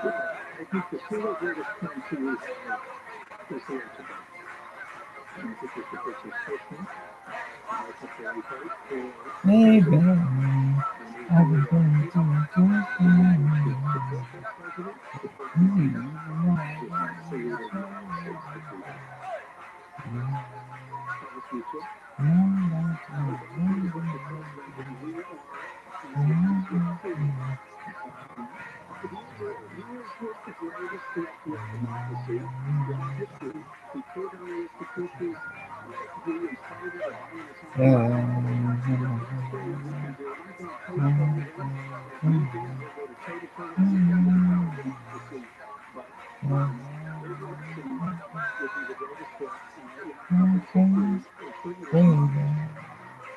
Please check out True Trend Mud, TRUTREND. And it is, yeah. There you go, guys.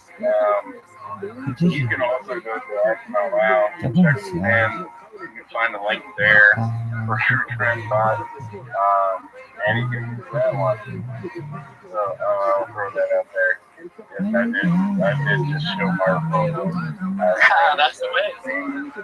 I am very shameless. I didn't know so. I don't see any shame in it at all, to be honest. I mean, that's the purpose of why we did it. You know, other people scale through first mover advantage. Obviously, for us, we have competition. Well, how do you surpass the competition? You make it a community activity. You make people, you let people earn from this. If you want to go and use the top trending on Soul, what's your process to go use the top trending on Soul? You have to go and find the middleman that gets you listed like it's a goddamn CMC listing. Go pay the middleman to go get you listed onto the top trending, and what are you paying? If you want to pay for what, 12 hours, you're paying 25 Soul? Our 12 hours is only about 10 Soul. So, we also came with a smaller price point to be able to grow off the bat. We offer 10% referrals to anyone, whether you're a token holder or not. Go and generate your referral link through your trend bot, and you'll be able to show that anytime anyone uses it. Payments are automatic. It's coded directly in. 10% of that Solana will show up right in your wallet. Which is awesome. And to be honest with you guys, I give two shits of you mine link or not, but if you have a lot of projects, you better get your ass on TruMan and start trending, because there is a whole chat that is devoted to these projects. So if you get trending, there is a whole chat that is discussing your project and debating on whether or not they are going to eat. I appreciate you bringing that up, because I actually forgot about that. So a couple of things to set us apart when it comes to this. Customer service-wise, my username is listed right in the bio. You can go down, chat with me anytime, talk with me. There's plenty of other things that I can offer when it comes to influencers or getting your name out in the space.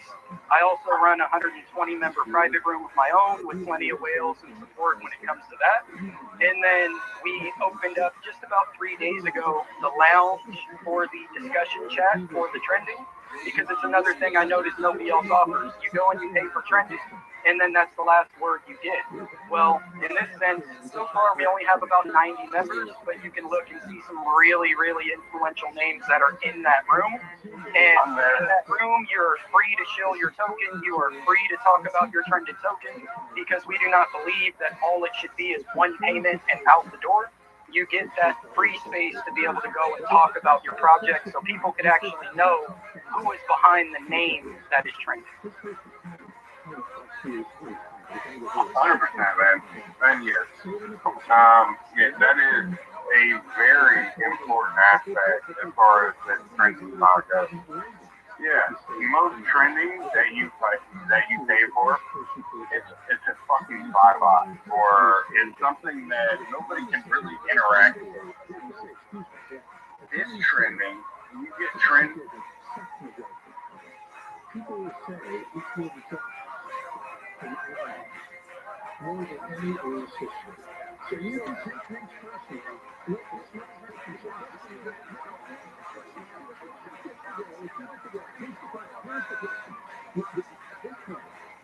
Donald Trump has been president, Joe Biden has been president. We've seen both of them.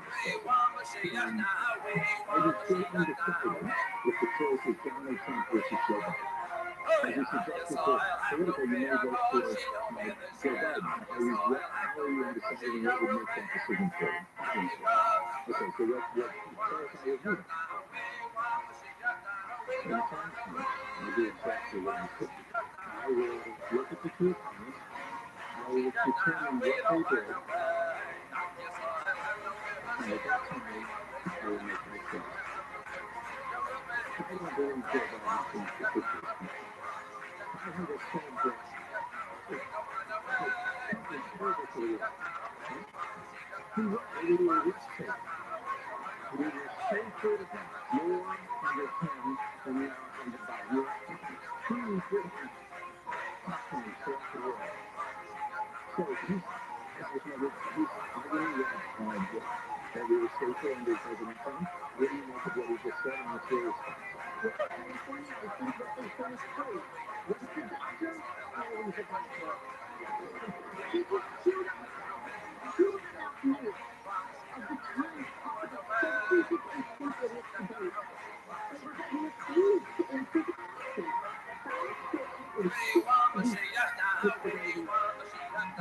a nearly who vote for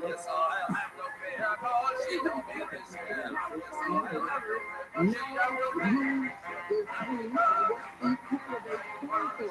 And you cannot walk along it. You cannot just say, you must select the extremist Republican agenda. No, it's not time. Okay, that's going to be it for me. So we're going to do 150 minutes and we're going to put instructions for each of our receipts. If somehow the war would be safer with Donald Trump than it would be with Joe Biden.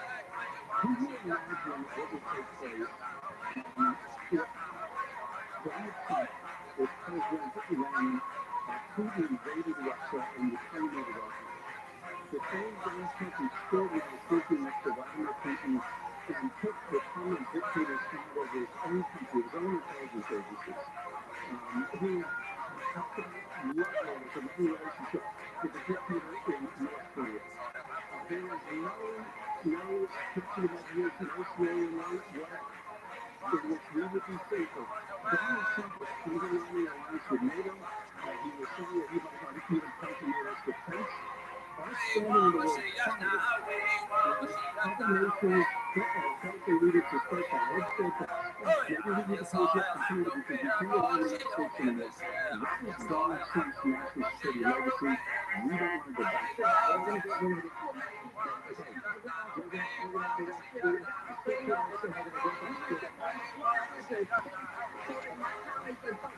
The United States is going to take a lot around the world. Let's wrap this up. I'm going to give you a chance to respond in 30 seconds because they are just about to. There are tens of millions of people that support Donald Trump. Also, we're talking Republicans who supported by 2/3. I mean, there are a lot of people in this country that love Donald Trump and think he was a great president. What's your view? I love how extremely related to baseball terms with everybody. Let's face it. If we don't live it, it's all efficient. As my personal choice, I will make it in the sovereignty of wherever that is. And that's my system. That's my first vision. We have to be able to get that service from our country for exactly where this state is. It's a one-party state that has only members. Let's not have all of the votes from the people.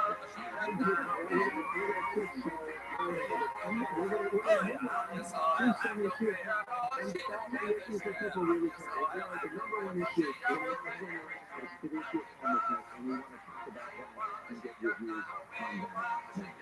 And we will start with Congressman Lee on this. Congressman, they say that homelessness is the top issue that they're concerned about. Aside from promising more money, what would you do as a senator to address this problem? If the settlement is great, that we have 71,000 people living on the streets in California. Secondly, we have to make sure that my background is not health. I started community in health center, and so we have to understand the total human being and what is the necessary strategy to put it all together so people don't first become unhealthy. And I think, again, going back to Congressman Matthew Walker's bills, I intend to champion these bills in the United States Senate, especially the end the homeless because it's so important that we prevent evictions. I think we should have a national eviction policy. We're going to fight to have that national eviction policy. Also, we have to have more affordable housing done. We have to make sure that people are fortunate enough to in the country have safe, clean housing for Oh my God. Oh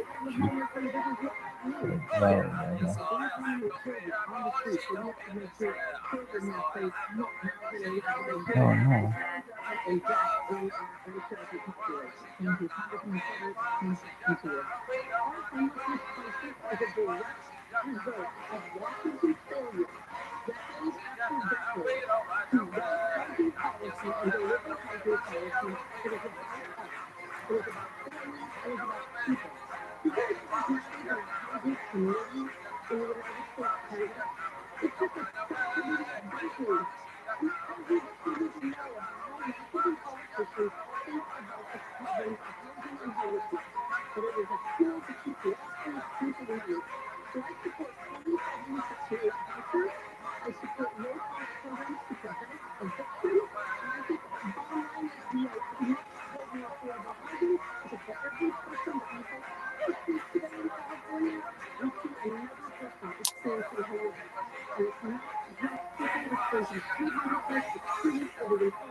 Biscotti, a frosted bundt cake. There's a coffee station with sugar and sweeteners. It's called Caffeine Corner, and the muffins cost $8, we learned. You know, there's a real Caffeine Corner located in Berlin, New Jersey. Aw, and their muffins are only $2.50. Better deal. Mm-hmm. Dwight is going to have a talking head where he says, owning a building is a war between the landlord and the tenant. That's what he sees building ownership as, a war. I know. And he says he's going to use some of the tactics, like in war. He's going to surround the army, slowly starve them out. He installed a timer and motion sensor so the lights go off to save electricity. And it's part of his green initiative, green meaning money. I did look at the candy bag alts for this talking head because I knew they had a bunch of different alts, and they did. There were a few that were hilarious. Here was one of my favorites that I'll share. Dwight would say, to save on electricity, I've installed a timer and a motion sensor on the lights. I've also unplugged Kevin's, Creed's, and Meredith's computers. They have yet to notice. Nice. Michael is going to enter for the day, and he's hot to trot. Yeah, he's picking up stuff on Aaron's desk. Everything's made in China. Aaron's like, what's up? Well, it turns out that when he went to the dentist, the magazine he wanted to read was not available. A kid was reading it, right? So he had to read that one. He had to read Newsweek. Yeah. And it was all about China. He still has the magazine. He's taken it from the dentist's office. Yeah, he read it once and he read it again. Randy Cordray told us that that was not a real Newsweek magazine, but we did get the rights from Newsweek magazine. James Carey was able to get those for us. Wow. So we could put their logo on there, but we had to make our own magazine. So the cover was designed by Henry Sane, and Phil Shea had it printed at Earl Hay Press. Fakey magazine. This is going to lead us to the first Daryl and Andy text exchange runner. I loved this so much. I loved when Daryl said, you need to change your standard for what's a worthy text. Mm-hmm. Ask yourself, is this something Daryl needs to know? The answer almost always no. This scene leads to a Daryl. Case 035772710. Your account is suspended or locked. Okay.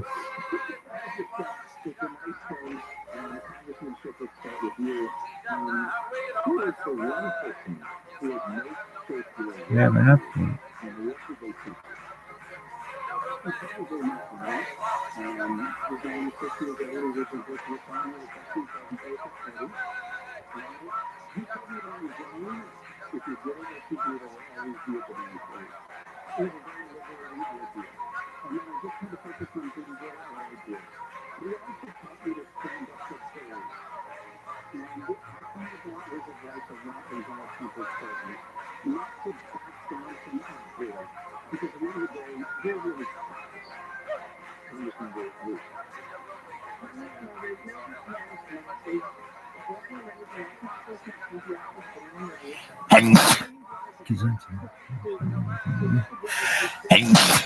Numerous species of all time, strange and all time.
Mr. Rabbi, he's no social worker. Parents always say, please, strong mother, he teaches us about respectful and a strong father, he teaches us to be. So, I look back on the time that I spent with college, and just like that, he was a guy who became your friend. He was a man. He took sovereignty, and that's the power the torch to democracy around the world. When he and taking the world together, that is an example of what our politicians should do for the sake of the country. So I thank you, Father, for the day to come. Thank you. And just to remind everybody that this will is something we all agree to, and just ensures that we all get to talk about this topic. So if we can try to stick to the minutes, that will be all just talk about more things and try and get as many topics in as we can. Now we go to a topic that is a little more controversial than the last time we just talked about. Abortion. Margaret, Peter. First question comes to audience. You said that you apply the role of California voters when it comes to abortion, even though you personally oppose it. Californians have voted to protect the right of abortion in the state constitution. Would you vote the same way in the Senate if you were to come back? I think I said it is an elected official. I will always support the voice of the people of California and to the California state. I pledge to support that voice. So to follow up on that, does that seem more of supporting the will of the voters as to issues that are done, or even supporting positive change, where California voters have lived with these to be safe? Well, I have my opinions, obviously. Your common sense and compassion.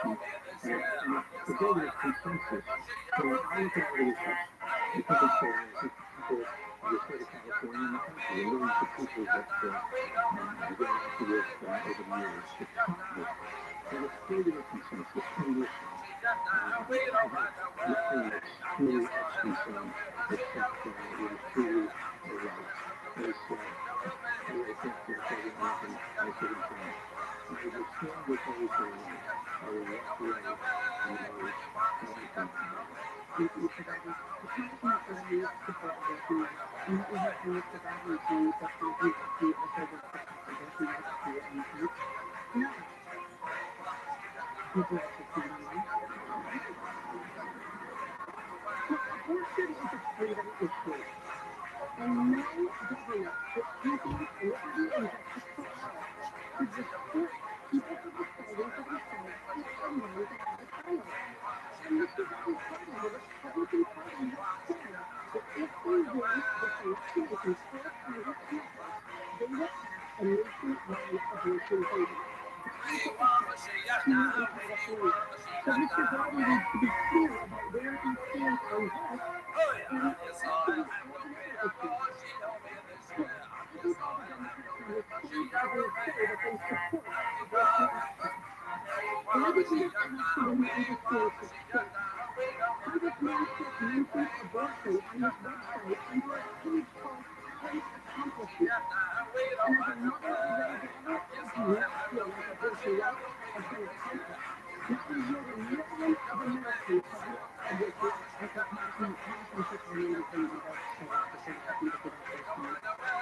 champions liberty and justice for all should restrict people from deciding for themselves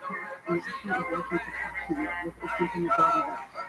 And Mr. Rabbi's party, the Republican Party, has said that if they win the election with control Congress and the House, they will pass a nationwide abortion ban.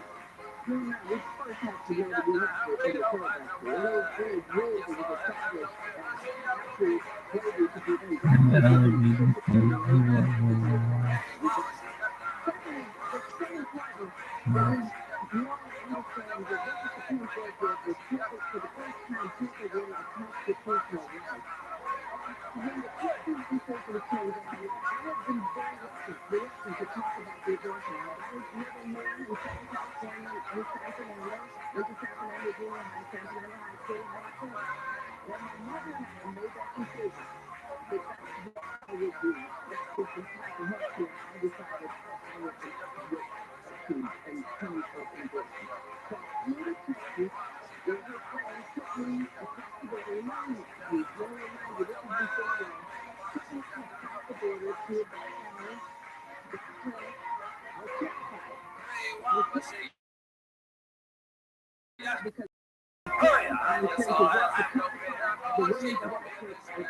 That's what the first year. I'm trying to look at that.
We're denying them the opportunity. If they look at these kinds of things, is that support them in the channel and bring them to touch the mic? Thank you. Okay, thank you. We're going to move on now. Melanie, this is a segment where we're giving you an opportunity to respond to some of the biggest criticisms of you. Thank you. First, the conversation. In 2019, when you served as chair of the House Intelligence Committee, you spoke repeatedly about, quote, is there evidence of collusion in plain sight between the Trump campaign and yourself? 5 years later, many Republicans, including Mr. Rabbi, say that you lied about it. What is the evidence, and did you allow partisanship to get ahead of the facts as you investigated Trump? Well, this is pretty clear. The new Trump's campaign chairman, Paul Manafort, was secretly moving and using Russian intelligence, getting Russian intelligence into the campaign polling data, while that same net of Russian intelligence was helping the Trump campaign through a accidentally operation, through an email, through a social media share, and so forth. So yes, that's collusion, and what's more, the Russians reached out to Donald Trump's son, Don Jr., and offered what they said was their Hillary Clinton as part of the Russian government's effort to help the Trump campaign. And what was the Trump campaign's answer? It was, if it is what you say it is, we would love it. That was in March 7th, which is when the Russians started dumping the stolen emails. So you're damn right, there's evidence of collusion, but it's just a part of the damning evidence against Donald Trump. Not just with respect to Russia, but with withholding of hundreds of millions of dollars from Ukraine, a nation at war, which was ultimately what he was accused for in all of his own time. Thank you, Congressman. Congressman Federer, you and I are a warrior against corporate influence in politics. But before I need to access you consulted firm ROTHSCHILD.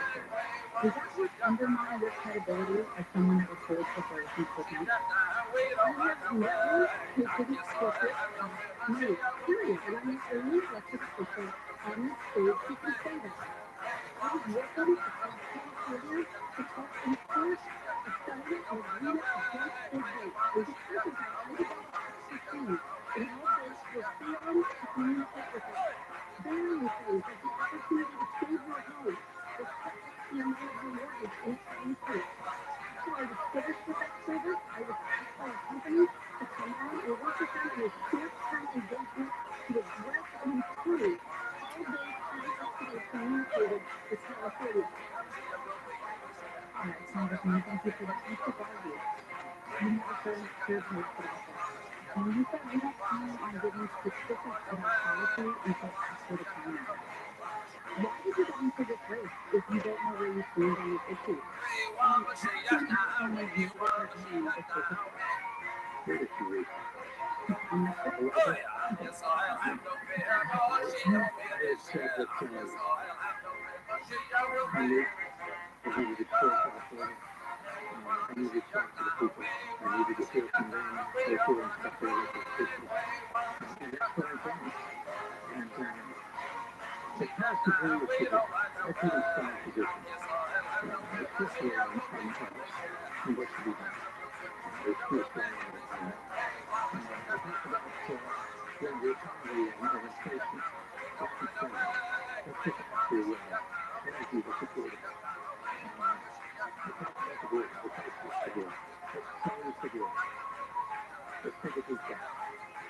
It was halfway to citizenship. Let's enforce it. Get time off the streets. Let's find police. Let's make sure that they keep our neighborhoods and our communities safe. And that's policy, but it's not a condition. We're well, Mr. Rabbi. You do provide the Congressman Lee. You represent different and you have represented for a long time. How much city remains super nearby compared to other cities in the state? Open the walks and leaves, leaders, warriors, and that's what you can do. Given this circle, why should we get a permission from this country? Well, let me say a couple of things. I want to represent the state of California and the United States Senate for many reasons. First, we make it fair, we make consistent, progressive, Please step the job done. I have been able to deliver for Oakland and my entire district and to California. Certainly, public safety is on everybody's mind. We understand that. But we also have public safety plans that really not just the guns off the street of California, which means a lieutenant under a park for an assault weapon ban, getting these 8K-47s off the street, and really fight for real gun control.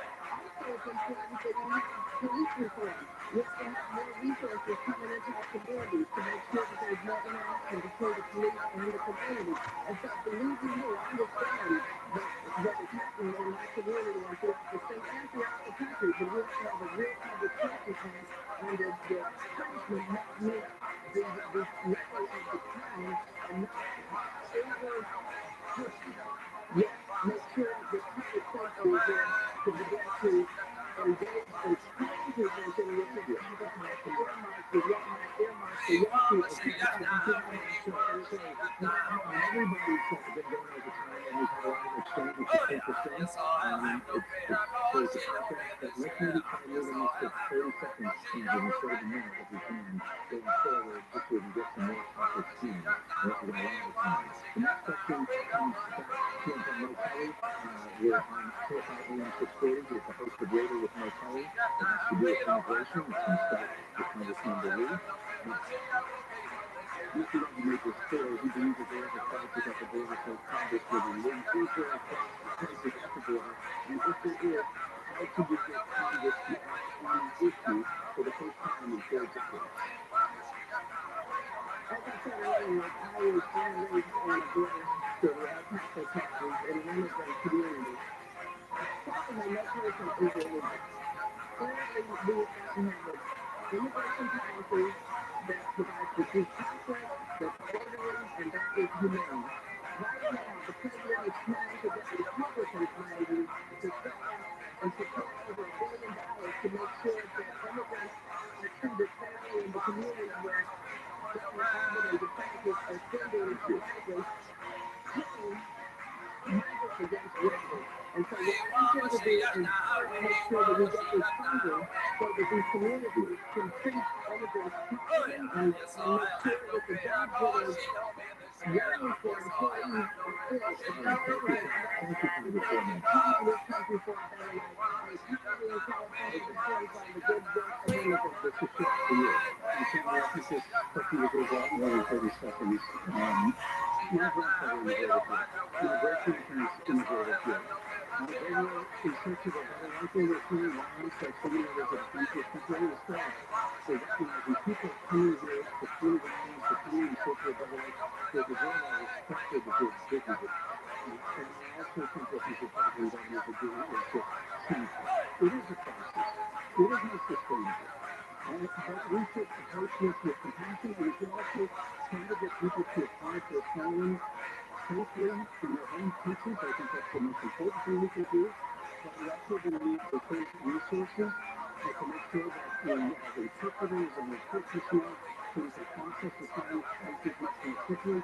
It doesn't do really any good for an asylum seeker to be here for 2 or 5 or 10 years before they get their claim adjudicated. The system is broken. It does need to be fixed. Mr. Governor. First of all, congratulations. It's a second of all, word love in last year. 4 years ago, thousands of immigrants were coming across the border. Today, between 10 to 15 to 20,000 illegal immigrants are coming across the border. Bringing with them drugs and cartels and human trafficking. That's the truth. We can't deny it. Clear politicians cannot deny that this administration has protected we, the people of California and Texas and all throughout this country. There's a stress on America because we left this country. Thank you. I think our food system is a mess because Washington has failed decade after decade to take meaningful action on immigration. The reality is we need immigrants to have a strong, stable economy and to have vibrant, diverse communities. We need more farmworkers, we need more service workers, we need scientists and doctors to help do research and take care of us. And we need to have more security. We need to have a lawful, orderly, humane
condemnation of this, so that it fights online hate, because the online hate fighting crazy online world, as we saw with fear of God and fear about shootings, people can get to attack everything with that because of the pandemic. I will fight against anti-Semitism each and every day until we dismantle it totally. And it is so important to understand that hate speech can only be hit by violence. And so anti-Semitism, Islamophobia, white supremacy, against the LGBTQ community, as a black woman, I know what hate is. And so believe you me, fighting against anti-Semitism, opportunity, means power, all you are experiencing hate. And it's important as a young person to remember Thank you very much. We are out of time for tonight. I just want to thank you all for being here and sharing your views. Thank you to the audience for being here as well. And thank you all for watching. I would encourage you to go vote and to watch and stay on for your side.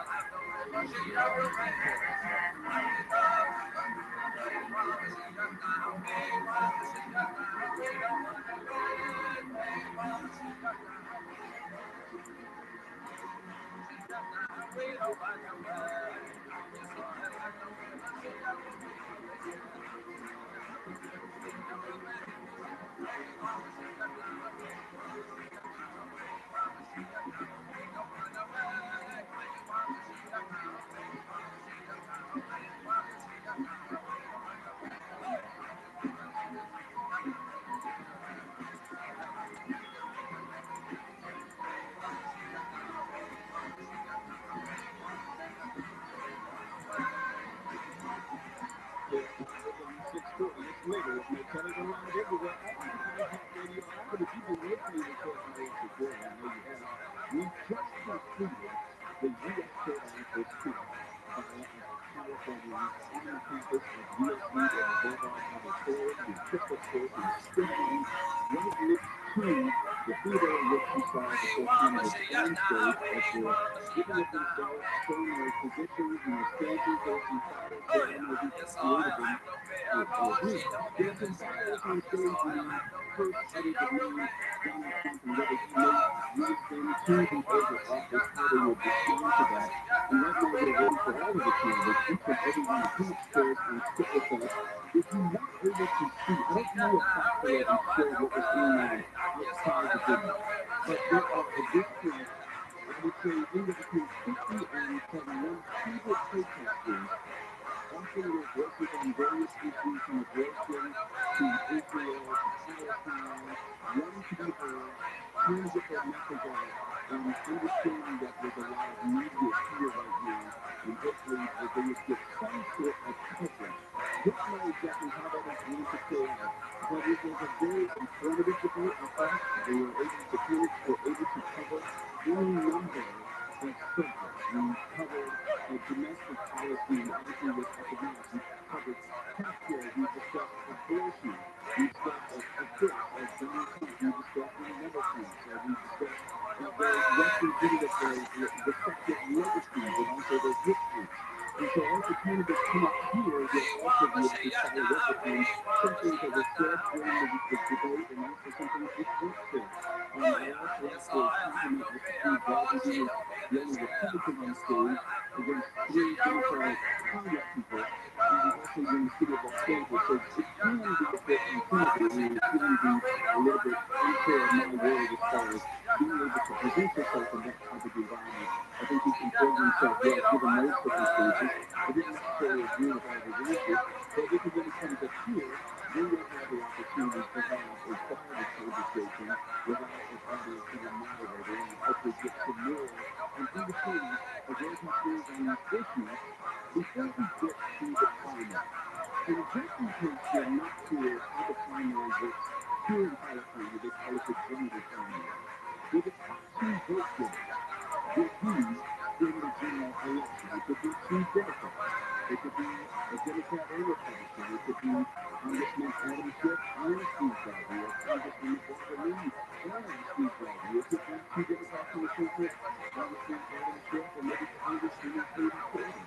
There are a lot of moments where the Democrats were trying to, and it's up to you to decide if they were successful, but the Democrats were trying to distinguish themselves from one another despite their almost 90% voting record in concert with the Biden administration.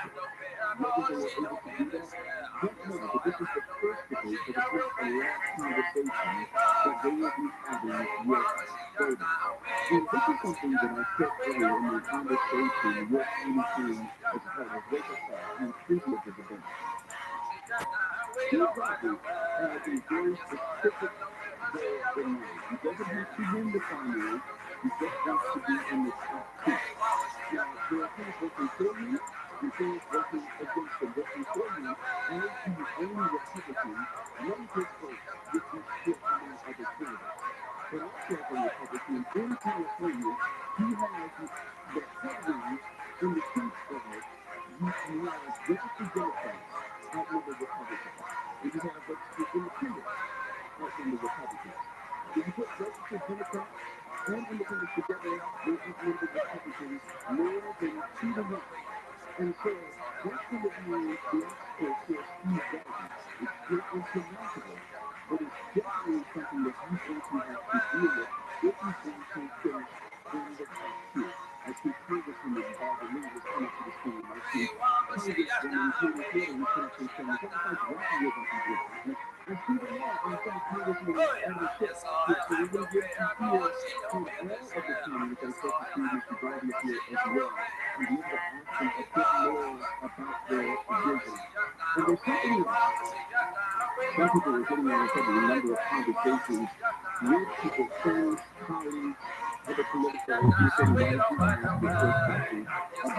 former President Donald Trump. Let's be clear. No one knows who is going to be the next president. You have some idea. You may have some understanding of what the election will be headed, but we don't know. And running parallel to that, we don't necessarily know the makeup of the Senate in 2025. We don't know who will have the controlling interest. We don't know who will have the controlling vote. And when we talk about the president, we know that the vice president has that high breakthrough vote. So it's very important to discuss within the confines of a Senate debate what it means to have a president opposite of the party of the senator who may be elected. We have to consider all the possibilities. And so at this point, I want to see who's going to be coming up first to talk to you. So, Flora, who do we have to come up first here? We're going to get all the candidates in. First is going to be Congresswoman Barbara Lee. Let me just remind you of her. Congresswoman Barbara Lee represents California's 5th congressional district, which covers Oakland and covers most of the northern part of the Alameda County. Congresswoman Lee served in the California State Assembly from 1990 to 1996, and in the California footprint from 1996 to 1998, and in the House of Representatives since 1998. Both El Paso, Texas, and Pacific California campaign Congresswoman Lee. LPA also sets aside from the county California, not your children. It's not fair for the rest of the Congresswoman Lee to the show tonight. Congresswoman, thank you for coming on tonight. How are you? I mean, you just came off the floor from the debate stage, you're breathing fire on stage. How would you assess your performance tonight, the prospects of your candidacy? I'm glad to have the thing is, I think the voters will have to assess my performance. I think what I want to communicate is that I have been consistent progressive over the years, and have been able to discipline them and to be listening to people in California and my district. And also that my work experiences is are very unique. And that's exactly what that means is exactly what it is. This election cycle has had a lot of focus on your time, inflation, and American struggle. And this message is right time you set this on stage. You are a single mom raising 2 children, and you know intimately what it means to struggle. Where is America generally in California specifically as we talk about this economy? When we talk about this economy, we have to remember that California is a wealthy state, 40 million residents. 20 million one paycheck away from poverty. So people are working 2 and 3 jobs just to afford to stay in California and commute 2 and 3 hours each and every day. And so when I understand these people to to be top priority as I fight to grow the middle class, as I fight to lift people out of poverty, as I fight for investment to make, for example, childcare affordable. I couldn't afford childcare when I went to college because it was so expensive. And here we are at 2023, still paying for childcare, too expensive. Housing, so many people who look like me living on the street with children. Yeah, we all of the states have golden states. And so we have to make sure that we have a national efficiency measure, make sure that we have affordable housing, and that people have a chance to purchase a home. That's the only way. You know, many of us are able to build and transfer wealth to our children. And so we have a major crisis in housing. It's affordable housing, and that is very connected to why we have so many people living on the street. The picture of the economy is sexy and housing is problematic. News yesterday there was in-night restaurant closed and open because of climate area. I know that as a federal representative, here with Mr. Cook, so I'm not going to insult you in that regard. But as a congressperson or a senator, there are tools available to you when it comes to federal intervention. What role should the federal government play, or you as a senator in addressing the problem on the local level? Well, I was you because I have jurisdiction over the Department of Justice, and I'm able to appropriate money to the Department of Justice that's trying to prevent the people, because that's what we have to do. Public safety is something that every community wants, and we have to get the guns off the street, first of all, and that's what I intend to do, fight to pass the assault weapons ban. Get AK-47s off the street. We really need some good, strong gun control measures, because guns are being transported from other states into California. California has some of the toughest gun laws that they're coming out, so we have to have national gun safety policy. But also at the community level, we need to have, and I talk about young and young people who are trained, who are former gang members, who are former incarcerated individuals who are training lives and have good training.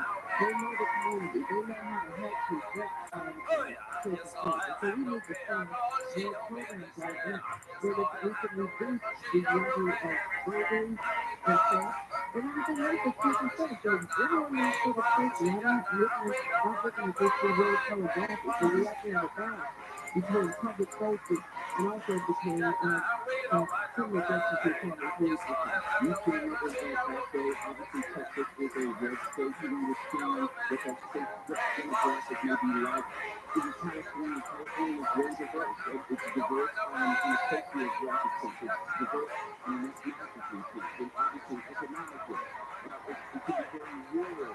What do you make of California as you push past the state and trying to reach out to voters? Because of the voter demographic, it's also to reach the rural voters. How do you go about making the message that you're spreading out here resonates with non-urban residents of California? California is a wonderful state, and I think the beauty of it is people.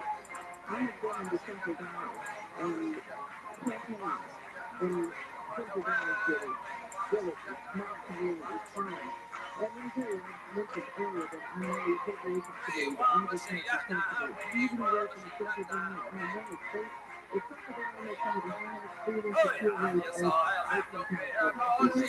So there are many commonalities between people who are struggling, vulnerable people who can't afford to live in California. People in Northern California, way up north, struggling. And so there are a lot of common issues that we have to fight for. And I want to bring people together and not separate people, Central Valley, General Impact, San Diego County, the Central Coast, Northern California, upper Northern California.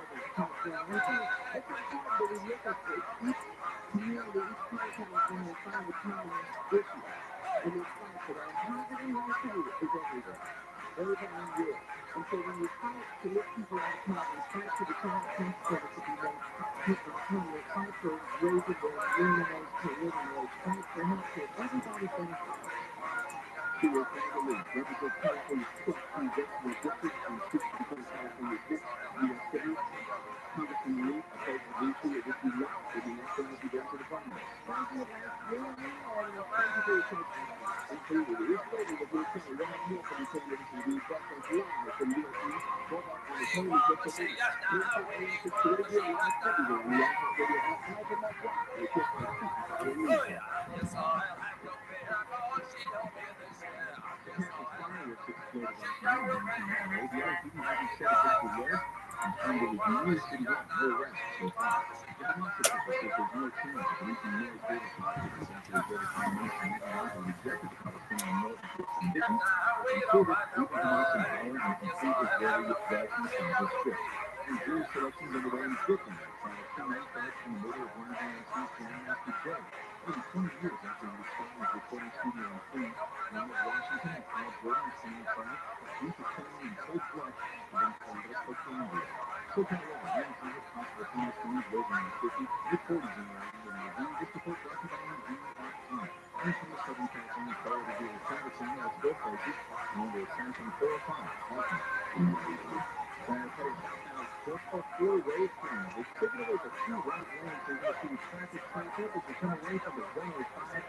And talk about what we heard in the spaces, what they were talking about.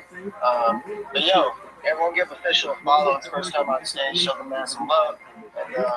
And yeah, go check out his profile. Check out what he's up to in Web3. But make sure you give Official a follow. I appreciate you popping up. Just like a quick, short rundown of the mob, kind of what we're doing. It's like literally, we created the mob just as a way to kind of give back to people showing up every day. And we got a good group of people around us that, we identify as the mob. We literally just go to spaces and just spread good vibes, good energy, and show love in the space. We listen to what people are talking about. We go in the comments and drop comments that align with what the conversation is about, and really just try to make the space mobs about the people we're mobbing, not so much about us as individuals, right? But that's how it should be. That's how I am too, and that's probably why the reason I got brought here.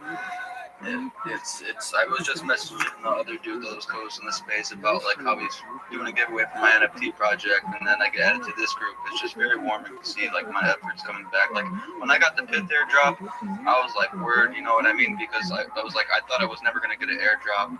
I ended up burning all my NFTs that I got on Solana like last year, 2 years ago. I burned all those because everyone was like leaving and rugging, and I didn't trust no teams because they were all doing people dirty. So I just got out of everything. And, it kind of messed me up, but it's whatever. But I just still help people every day. Yeah. So just show up, man.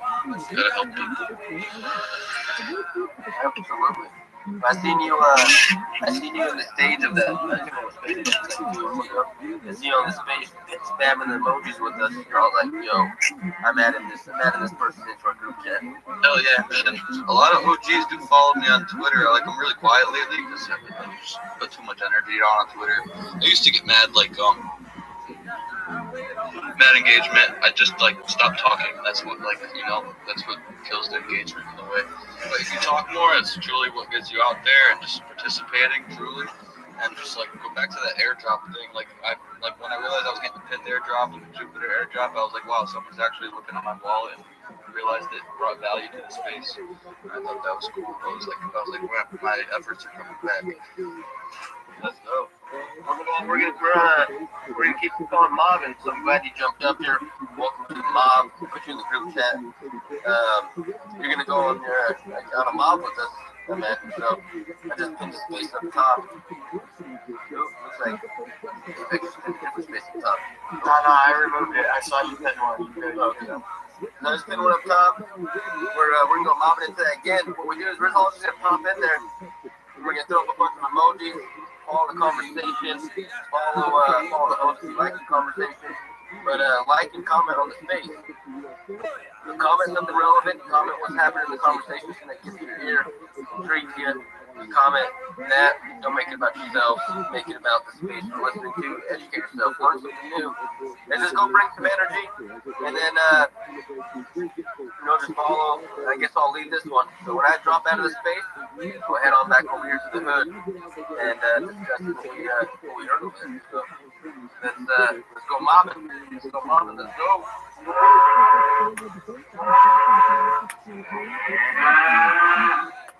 Get your thumbs ready. Get that workout in. I got a six-pack in my thumb. Let's go. Look at that thing. All right. I'll see you on the other side.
Yeah.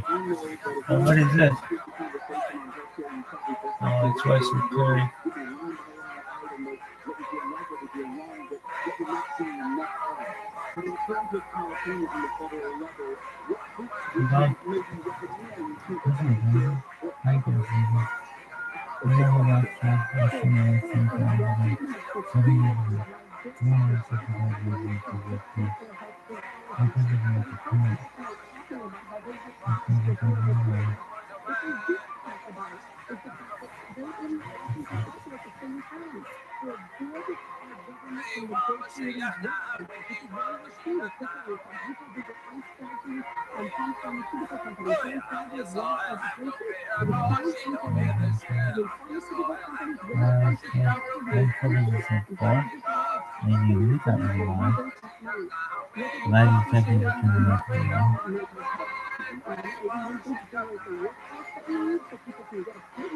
But he also made the choice that it seems kind of it. They are huge and raw covered microphones, and yet for decades they have gotten away with not cleaning up. And Congress has legislation trying to kind of create funds and bipartisan legislation trying by taking up steps that would actually make insurance companies follow the law and provide mental health care if they have chronic psychosocial weakness. But why do people be denied health insurance, our firefighters, our teachers, our police officers, our county and city workers? These are people with some of the toughest jobs in our communities. They were being denied mental health care and software to expose that weakness. I have to ask you about Truman. It seems like, regardless of the statistics, the crime is differently. The nature of crime is different. It's much more ruthless in nature. It's much more violent in nature. 50%. Is there anything we can do to reduce it to recover? If you're going to protect your community, you're going to protect your people. And so I think you need to be investing in things that have shown to work. Everything from violence prevention strategies to making sure that you're addressing issues like substance misuse. We are also seeing a big rise in transnational crime syndicates. In some of most of the problematic communities of this country, many of the high volume, high profile retail cops are about transnational crime. So we need to find at the federal level opportunities for our law enforcement to work together to be able to crack down on those criminals that are making us all unsafe in our communities. For those who are tuning in, may not have heard my first question I asked during the day. I asked specifically, what's the request of the chief? What's the return to the overall? I'm calling my next commander in chief, Greg Green.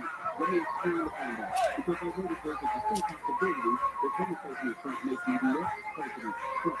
And if you are a Democratic senator, how do you go about balancing the desires of California but also working with the opposition party of an opposing president? I have a terrific track record in my 5 years in Congress. I've been around 5 years. It's been a very polarized environment. I'm the only ever ran politics where I'm President Trump and the supporters, and I have really worked hard to build relationships across the aisle. I'm not going to do this in person on everything, but I can find a space of agreement. And we can move forward. So whether it's mental health, whether it's cracking down on scams that hurt seniors, I'm going to engage in those conversations. Look, the biggest problem facing our relationship is Washington itself and the system of corporate donations that it feeds the country. Well, that's great. Also, add that you approach this race from a very different perspective than me. You're originally from Iowa, grew up at a farm, college educated on the East Coast. You probably view California very differently than you lived your life in California. What is your understanding of different aspects of the rural versus the urban? So I grew up in a rural community, a rural area, and so one of the things I'm excited about is our senator making sure that we are fighting for every certain facet of California. Our state is great because we have so many different parts of it. So I want to make sure that your California is going to reflect me and your California is going to represent. Look, I'm just telling you, it's the sixth most populous county in the U.S. But for a long time, we got ignored by our Democratic elected officials. And so I want to make sure that I am representing everyone, whether they're Republican, Independent, Democrat, rural, urban, suburban. They can count on me to push Washington to deliver for California. Okay, I have to ask you this. With 3 Democrats on stage tonight, with 1 Republican, it's easy to distinguish yourself between yourself and maybe these proposals. But why are you better than Congressman Adam Schiff or Congressman Biden? I really focus on how to get Washington working for Californians. I have not been a national politician, but I have done with Mr. Biden. I've been there 5 years. I have enough experience to be able to answer the questions and provide Californians with a vision for what they want to do. And I'm also going to shape up the Senate. I think California knows that Washington's biggest priorities have not been our biggest priorities. We are not seeing Washington focus on our challenges in food, housing, mental health, and others. All I have to do is ask you this. What personally drives you or motivates you to serve California in this particular capacity? I want every Californian to have the opportunity to thrive, to be able to save enough, to be able to put food on the table for their kids. Look, I'm a single mom with 3 kids, and I know what it's like to worry about whether they're going to be able to afford college, whether they're going to be able to afford to find housing in California. And so I'm really squarely focused on the future. And when you were asked tonight about who's our biggest influence or why, a lot of people talked about their parents. That's obviously very moving. I talked about my kids. They're the ones who are shaping my worldview because I want us to be continue to be the kind of state that will attract